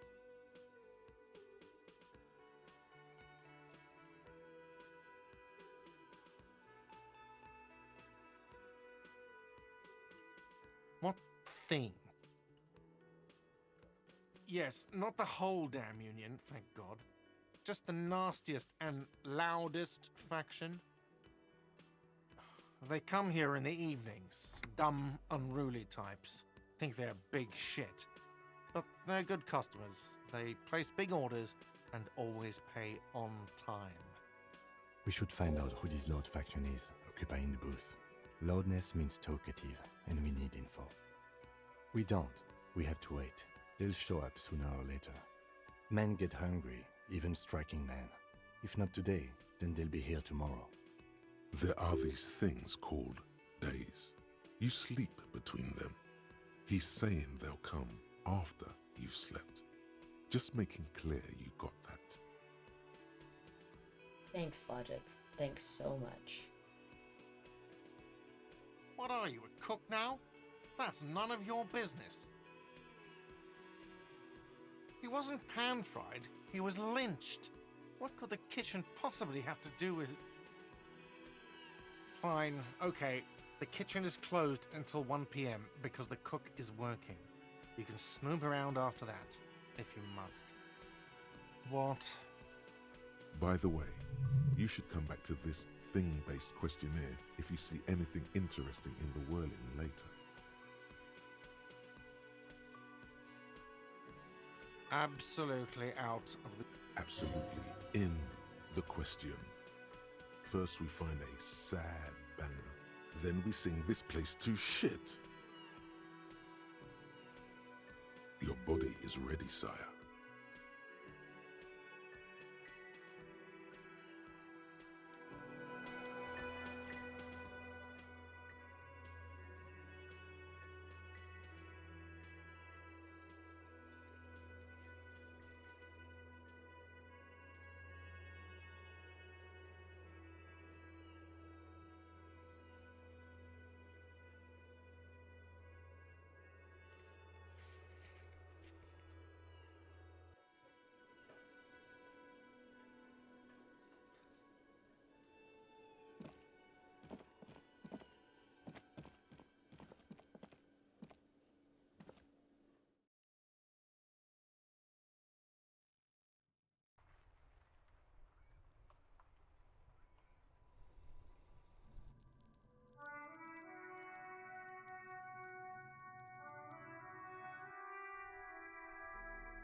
This trash container is locked.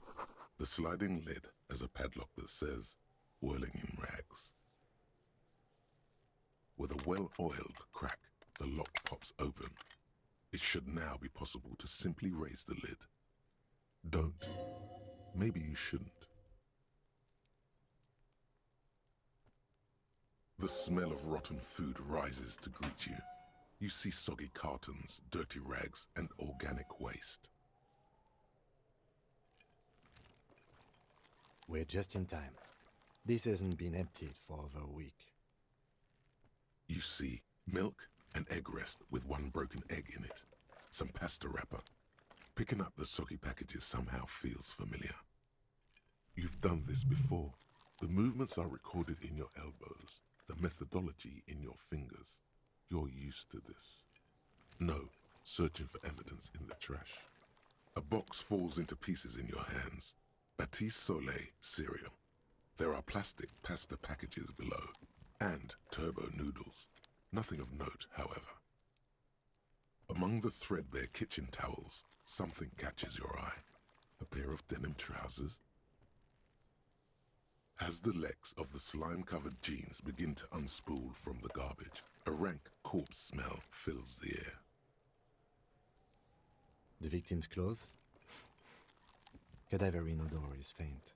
If these belong to the deceased, they were removed when he was still in the early stages of decay. Drop them in here, officer.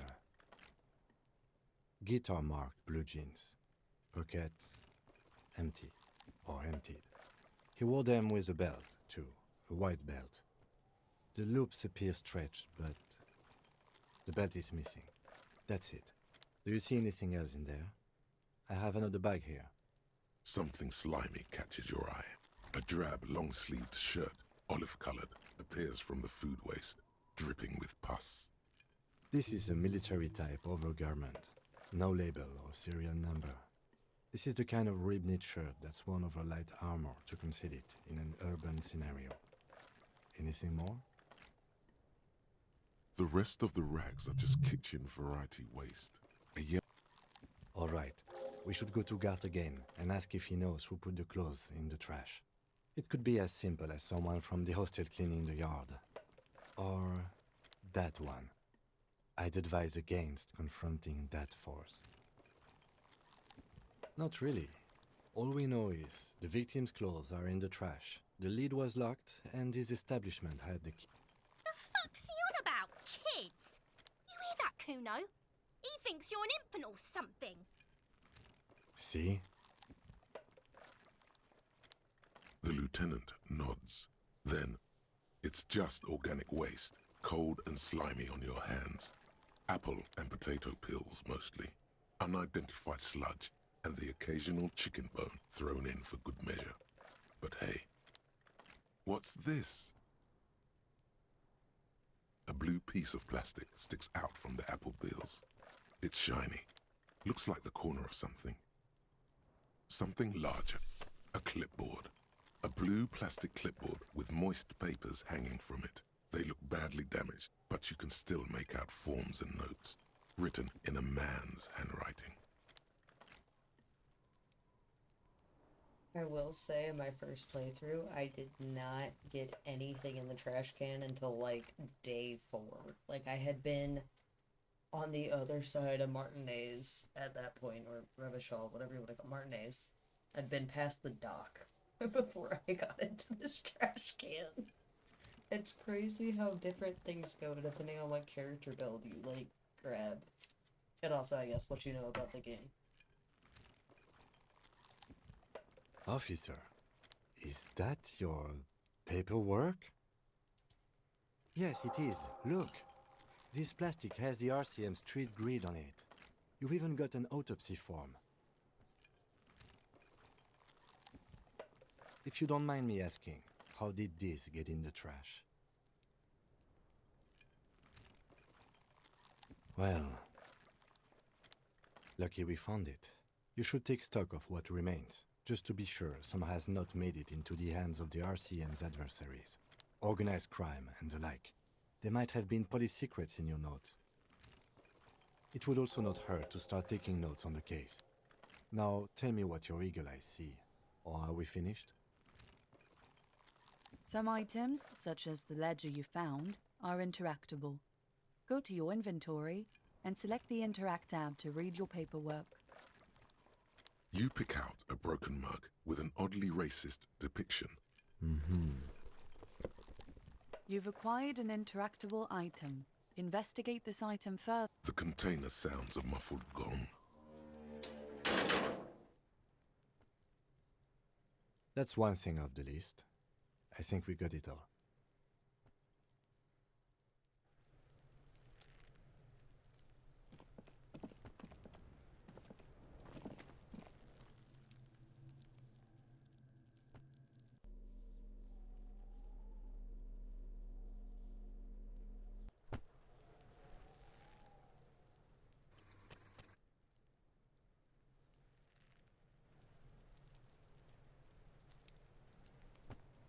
I'm actually thinking maybe we'll, like, finish a day, but I just don't know how much my computer can handle, to be honest. So, I know it's only like noon 30 right now in game, and it goes till 2 a.m. if you want to make it go that far. But you can end it at 9 p.m. if you want to as well. So, I'll just call it when I call it. I guess I'll give you guys a heads up. My computer's doing fine, so why not?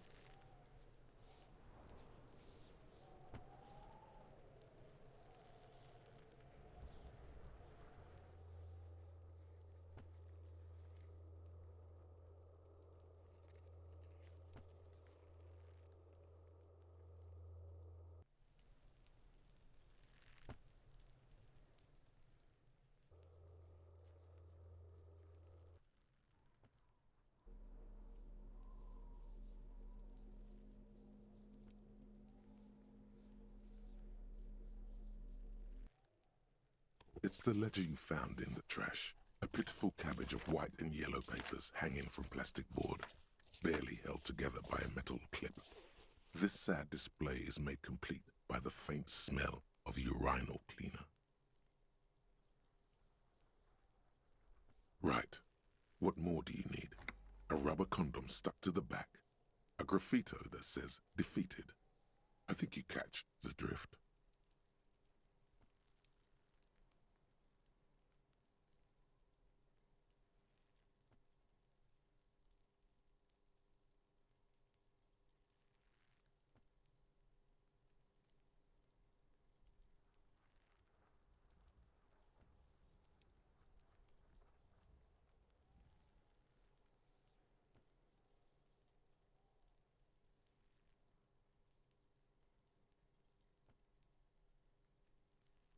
An aluminium block runs the width of the board, biting down on the paperwork.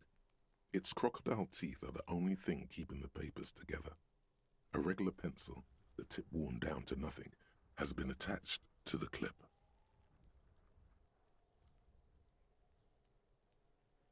The surface is interrupted by a silvery sticker. It's rectangular, sparkling with iridescence. You don't know how you didn't notice it before. Looks like an official mark. What? That thing. It's a halogen watermark. We use it for adding information to RCM property.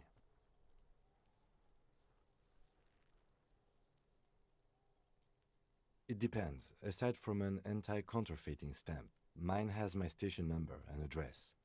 The information varies by date of issue. Maybe yours will have how many cases you've solved. Any capable light with the right wavelength will do. All RCM vehicles have headlights designed to reveal halogen watermarks. Mine too. This means you can read the watermarks if you just turn the lights on. Okay. While a bunch of sodden papers sag from the clipboard in your hand, it's a sorry sight. They're not exactly white. They're yellowed in patches by sunlight and alcohol, and covered in dense blue handwriting. Ink escapes into watercolor patterns, reaching its tendrils across entire pages.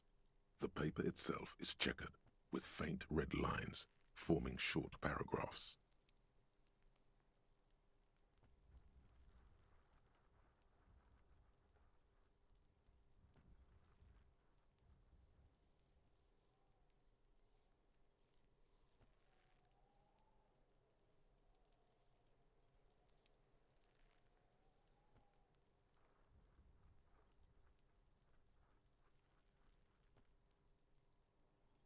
Once in a while, there's a red stamp that exclaims, "Case files, commit to paper."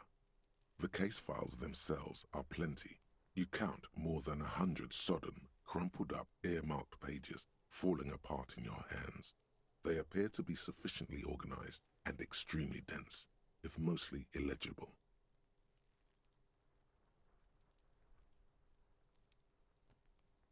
Work, strife, poverty, the Jamrock Quarter. These are handwritten logs of investigations dating back to January 51, this year.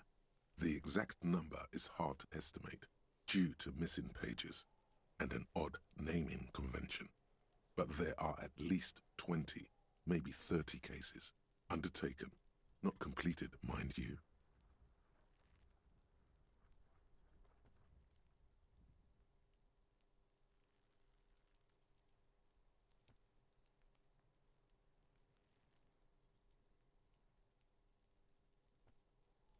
It's the middle of March. You have attempted 2 cases a week on average. What do you mean? Is that all?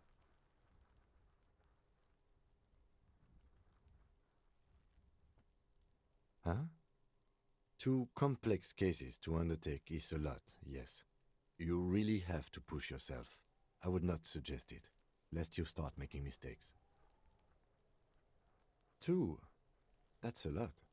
I didn't mean to say you are making mistakes, by the way. That was presumptuous of me.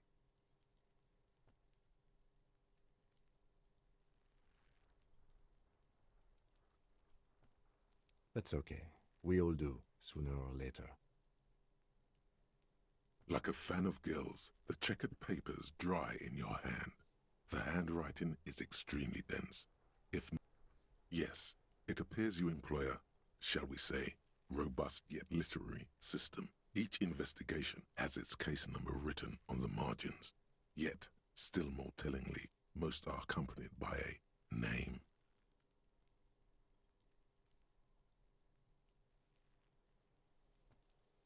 A title, one might say even. One that draws... Yes, all caps. One is called The Next World Mural. Another, The Square Bullet Hole Murders. Another yet, The Unsolvable Case. Others appear more light-hearted.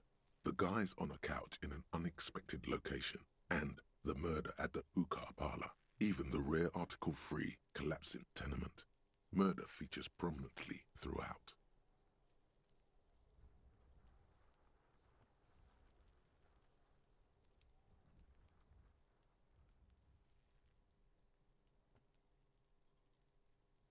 It's going to take an effort to piece these case files together, but it can be done. Once you're done inspecting them up close. You mean the alphanumeric? Officer, precinct, time of arrival at the scene?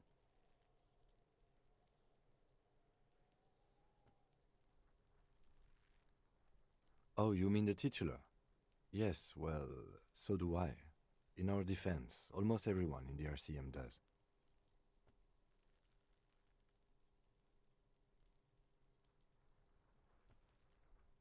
It's a holdover from the early days of the RCM, right after the revolution, when the organization had little idea how to do things. It persists in an unofficial capacity. Officers use these titles to refer to their work among themselves.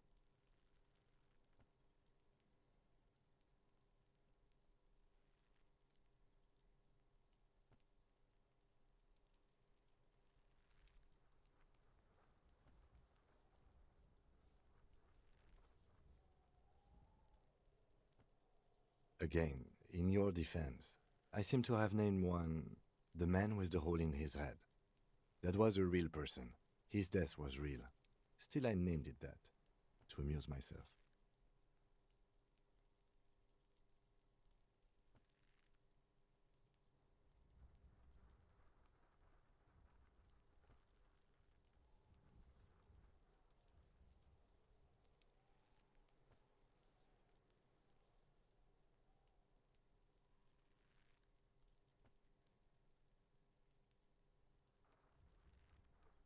I pray his loved ones never find out.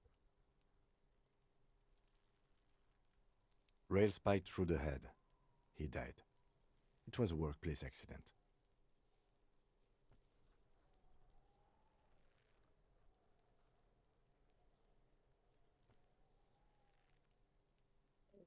Crazy, because there's this guy named Phineas Gage. Back in the 1800s in the US that had a rail spike go all the way through his head, and he continued life normally.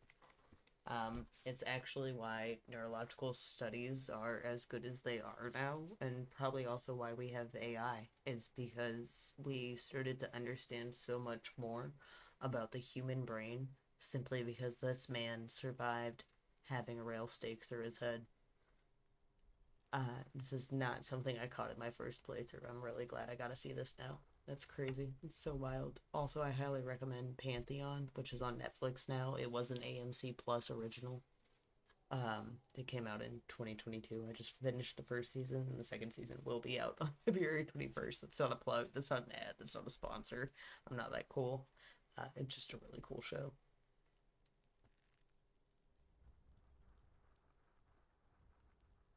There is, for precisely one more.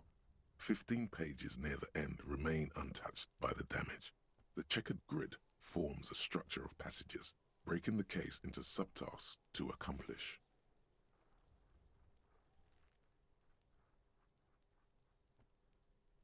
Once all the tasks are accomplished, the case is complete.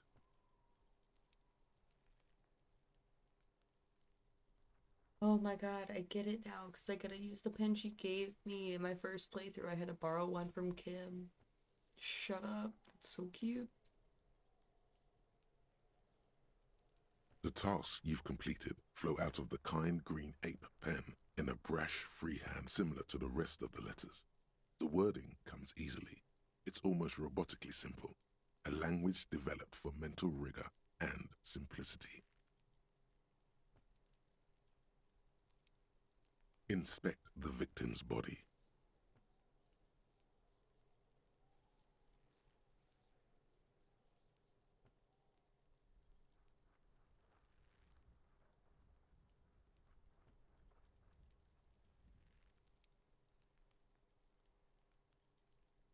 Interview the cafeteria manager. It's not exactly poetry, but poetry would be out of place. A satisfying slash sounds across the paper. You're done, it seems to say. And you, and you.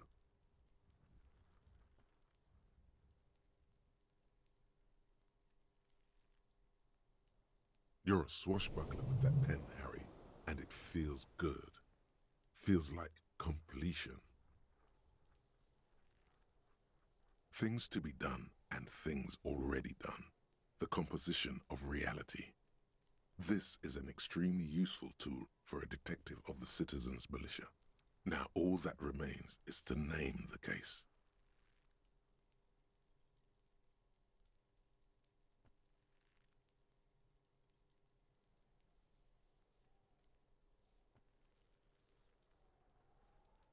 No, actually.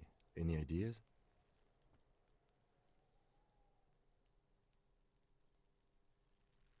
Great. That's great. That's actually what I was thinking too. The Hanged Man. Good, strong name. We have a very good name for the case now.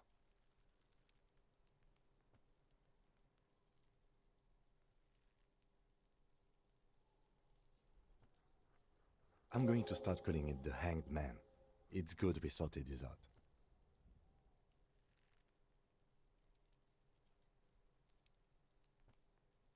The notebook is annual. It says 51 on what remains of its cover. A molten strap of cardboard. Everything prior to this must have belonged to a previous volume. In short, there was more. You don't exactly close them, so much as distance yourself from the smelly papers. They're a little further from your nose now. Arson, petty theft, spousal abuse. You don't exactly close them. So in the back you see thin translucent copy of paper. Some neon yellow, some bright red, all covered in boxes, like marching armies. These look like official forms, waiting to be filled out.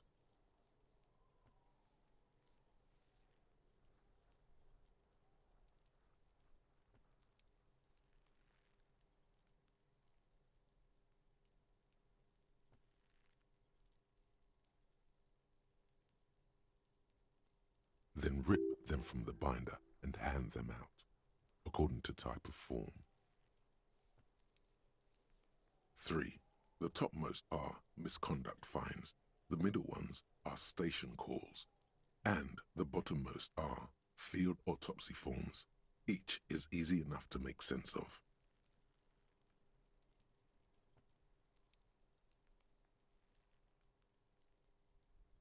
You don't have to be an intellectual giant to do police work. A monetary penalization ranging from 20 to 250 real. Severe cases allow for 1,000 real, but that requires special paperwork. The details of issuing these fines are spread out over the rest of the fields. But they appear pleasantly vague. These are quite sinister in turn. They give a date and time for the person to appear at the specified precinct police station. Below the call are the criminal charges you risk by not appearing.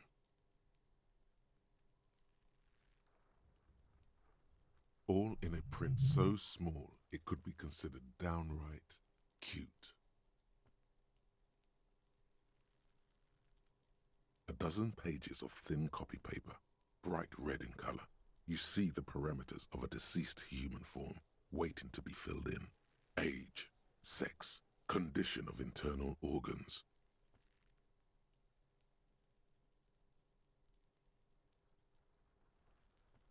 Yes, all that remains now is to fill those forms and hand them to people.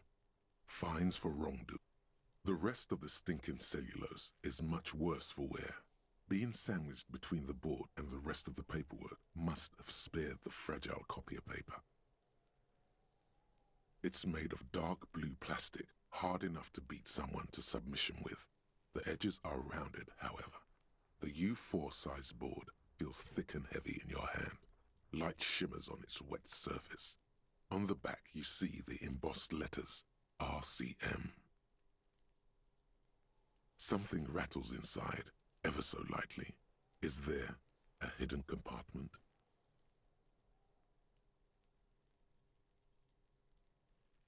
and something small inside. Light, made of paper or cardboard, or dried flowers perhaps. Permeables. It's not hidden per se. The compartment is made for permeable materials that would get damaged if something happened to it. The plastic shimmers like lapis lazuli, but it is not see-through. You cannot see to its center.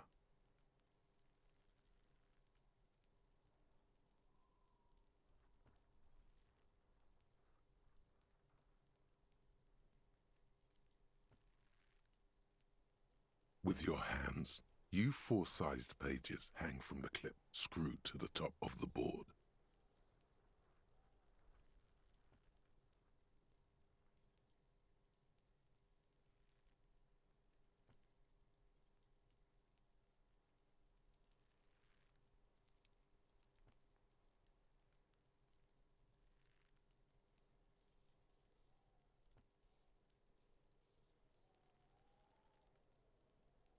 The acidic stench of rotting food is rubbed off on the cellulose. It now forms the base of the experience. This base surrounded by a faint air of spoiled meat, the stuff of death itself, and then sprinkled liberally with the citrus zest of toilet cleaner.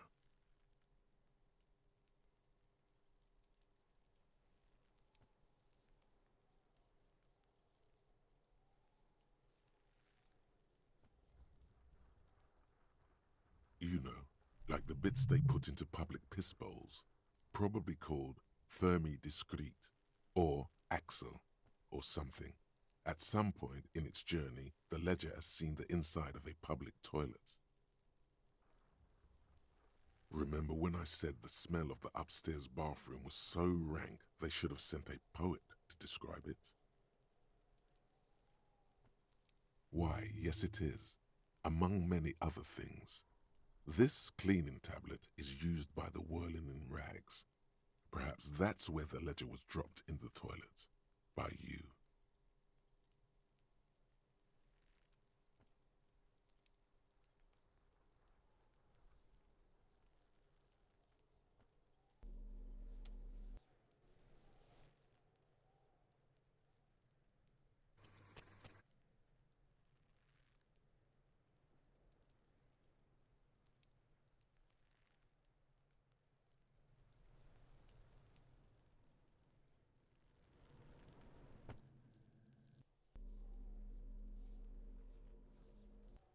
It's the ledger you found in the trash, a cabbage of papers hanging from the board, with the permeables drawer inside. It's barely held together by a clip, then made complete by the faint smell. Yes, you can piece them together using the alphanumeric code on the margin. It always begins with HDB 41, then date of initialization and time of arrival on the scene, followed by the title. For example, HDB 41120111700, the next world mural.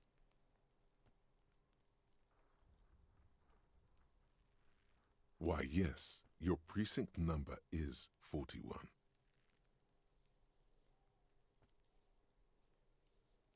Every last alphanumeric in the files begins with it. And these are your case files. It's safe to say HDB are your initials. I got nothing here either.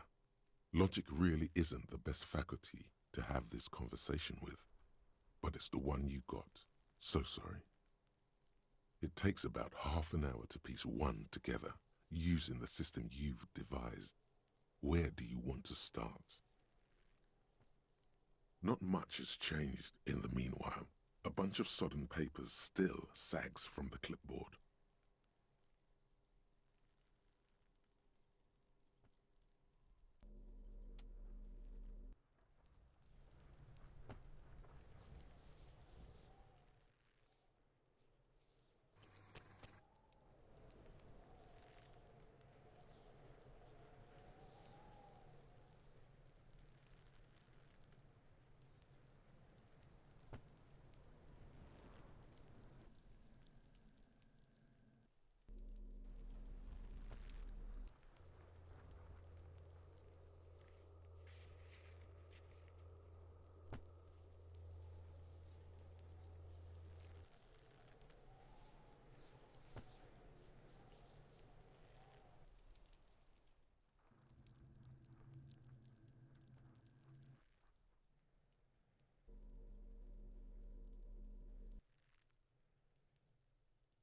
It's the ledger you found in the trash. A cabbage of papers hanging from the board, with the permeables drawer inside. The slides snap back into place. Without resistance or sound, the two panels move against each other. The compartment is now open. 2 ticket stubs and a handmade postcard. 2 octopuses are smiling, reaching their tentacles toward each other in the colored pencil drawings. The tickets permit access to the zoo in Revachol East. The aquarium costs extra. These let you go there too. Thin wax paper has been glued to a piece of cardboard. Sounds like leaves rustling when you pick it up. You see it smells of chewing gum, apricot flavored. A touch of cinnamon, the end of summer. You think the label says tutti frutti.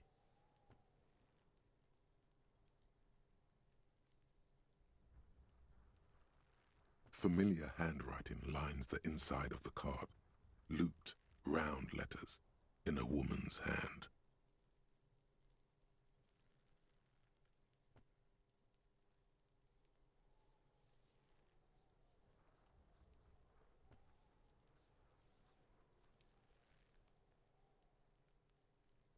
A young woman in her 20s. There is care, effort, and a smile, you think. Although that is not something you can read from someone's handwriting. Harry, it begins. You're already reading. I wanted to write you a letter so you can read it when you wake up. Maybe it will make you happy. Your hand shakes, holding the card. Every morning when I step out and you're asleep behind me, it says, I find a little piece of sadness in me. I carry it in my chest, down Voyager Road.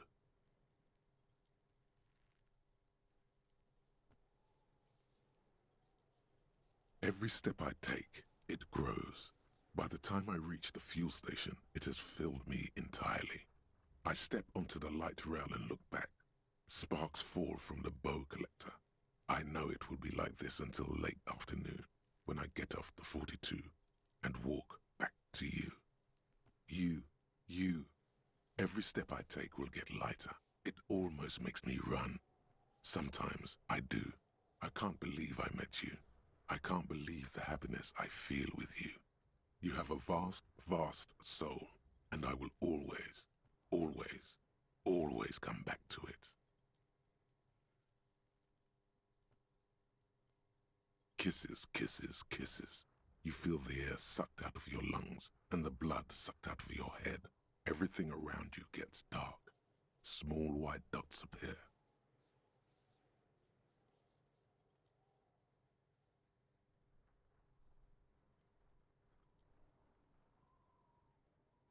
Sparks fall like snow from the bow collector, a streetcar distancing.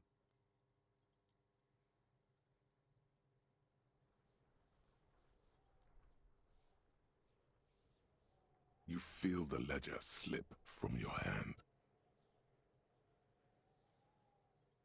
No, hold on. To what? There's nothing. Detective, is everything all right?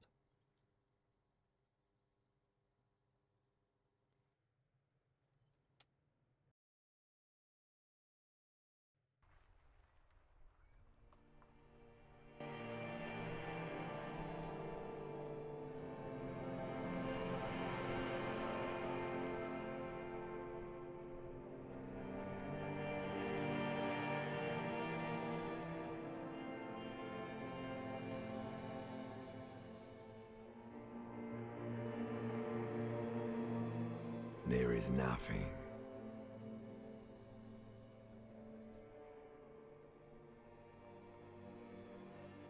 Again.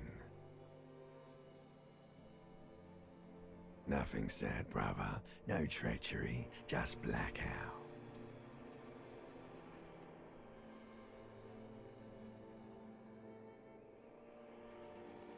Well, almost. almost nothing. There is the ground below you, that's still there. And the small light that's on, fluttering, somewhere in the basal ganglia.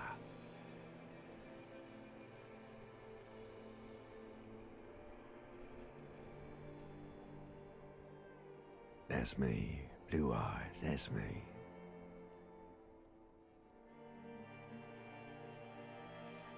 Who was what? He speaks of the sickening longing, the unwell emotion. Even in the darkness, he's grasping for it.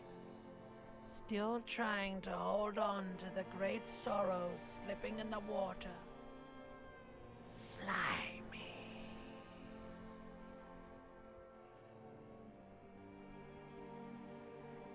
Here in the paleo-mammalian cortex, we call it the shadow.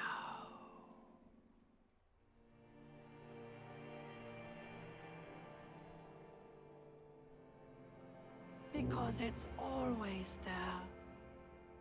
Tell him. Tell him. Ah, yes. In the old factory system, they call it the apricot chewing gum scented one.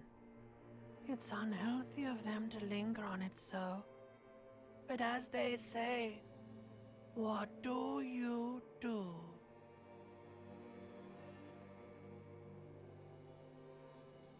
It didn't smell nice. It smelled like betrayal.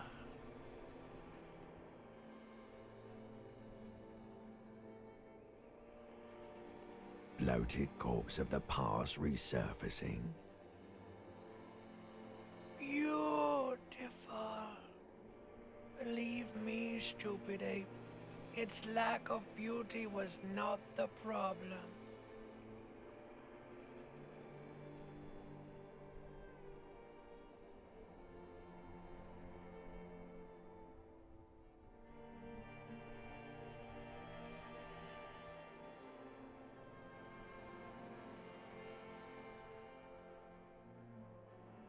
Yeah, man.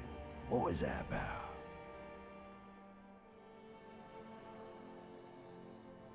There is no Voyager Road. There are no roads, no houses, no lights in the windows. It's all on pause. You think they would let you? Until you disintegrate into biomolecule? No.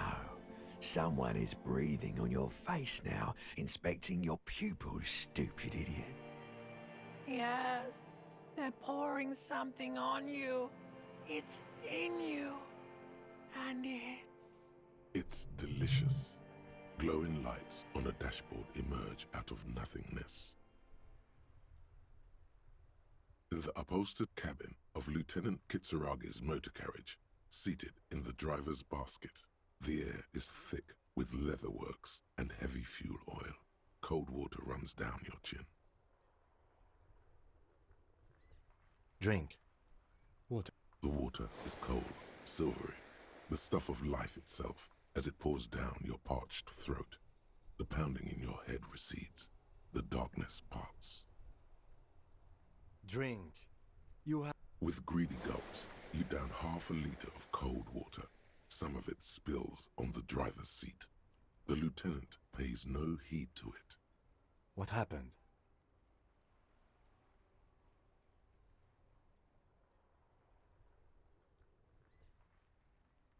You were reading your paperwork. Then you passed out. I carried you to my kinema to take you to a hospital. Then you came to. 10 minutes, maybe.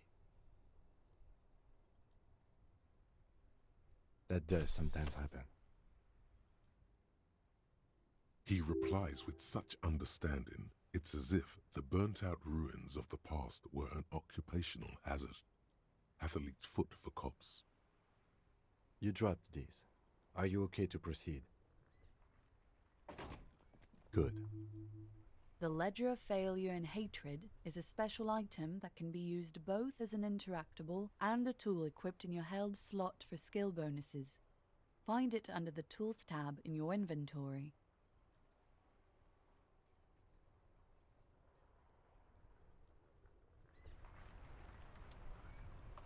Alright, so I do think we're gonna call it there. The music of Revachol. It's so good every time. But yes, I do think we're gonna call it there. I will also say my first playthrough, it was the Ledger of like Light and Hope or something. I got way more through it. But as I said also, I got it like on day 4 instead of day 1. So I'm gonna save here. I'm gonna see how this does, and we'll go from there. To anybody who watched this almost 3-hour video, I appreciate you. Thank you for hanging out. Thank you for enjoying Disco Elysium with me on a playthrough that I am making really weird decisions on because I just want to see new stuff. I might continue this as a recorded series. I might just continue this for myself. Who knows? Thank you so much. This is Q Frog signing out. Have a great night, guys.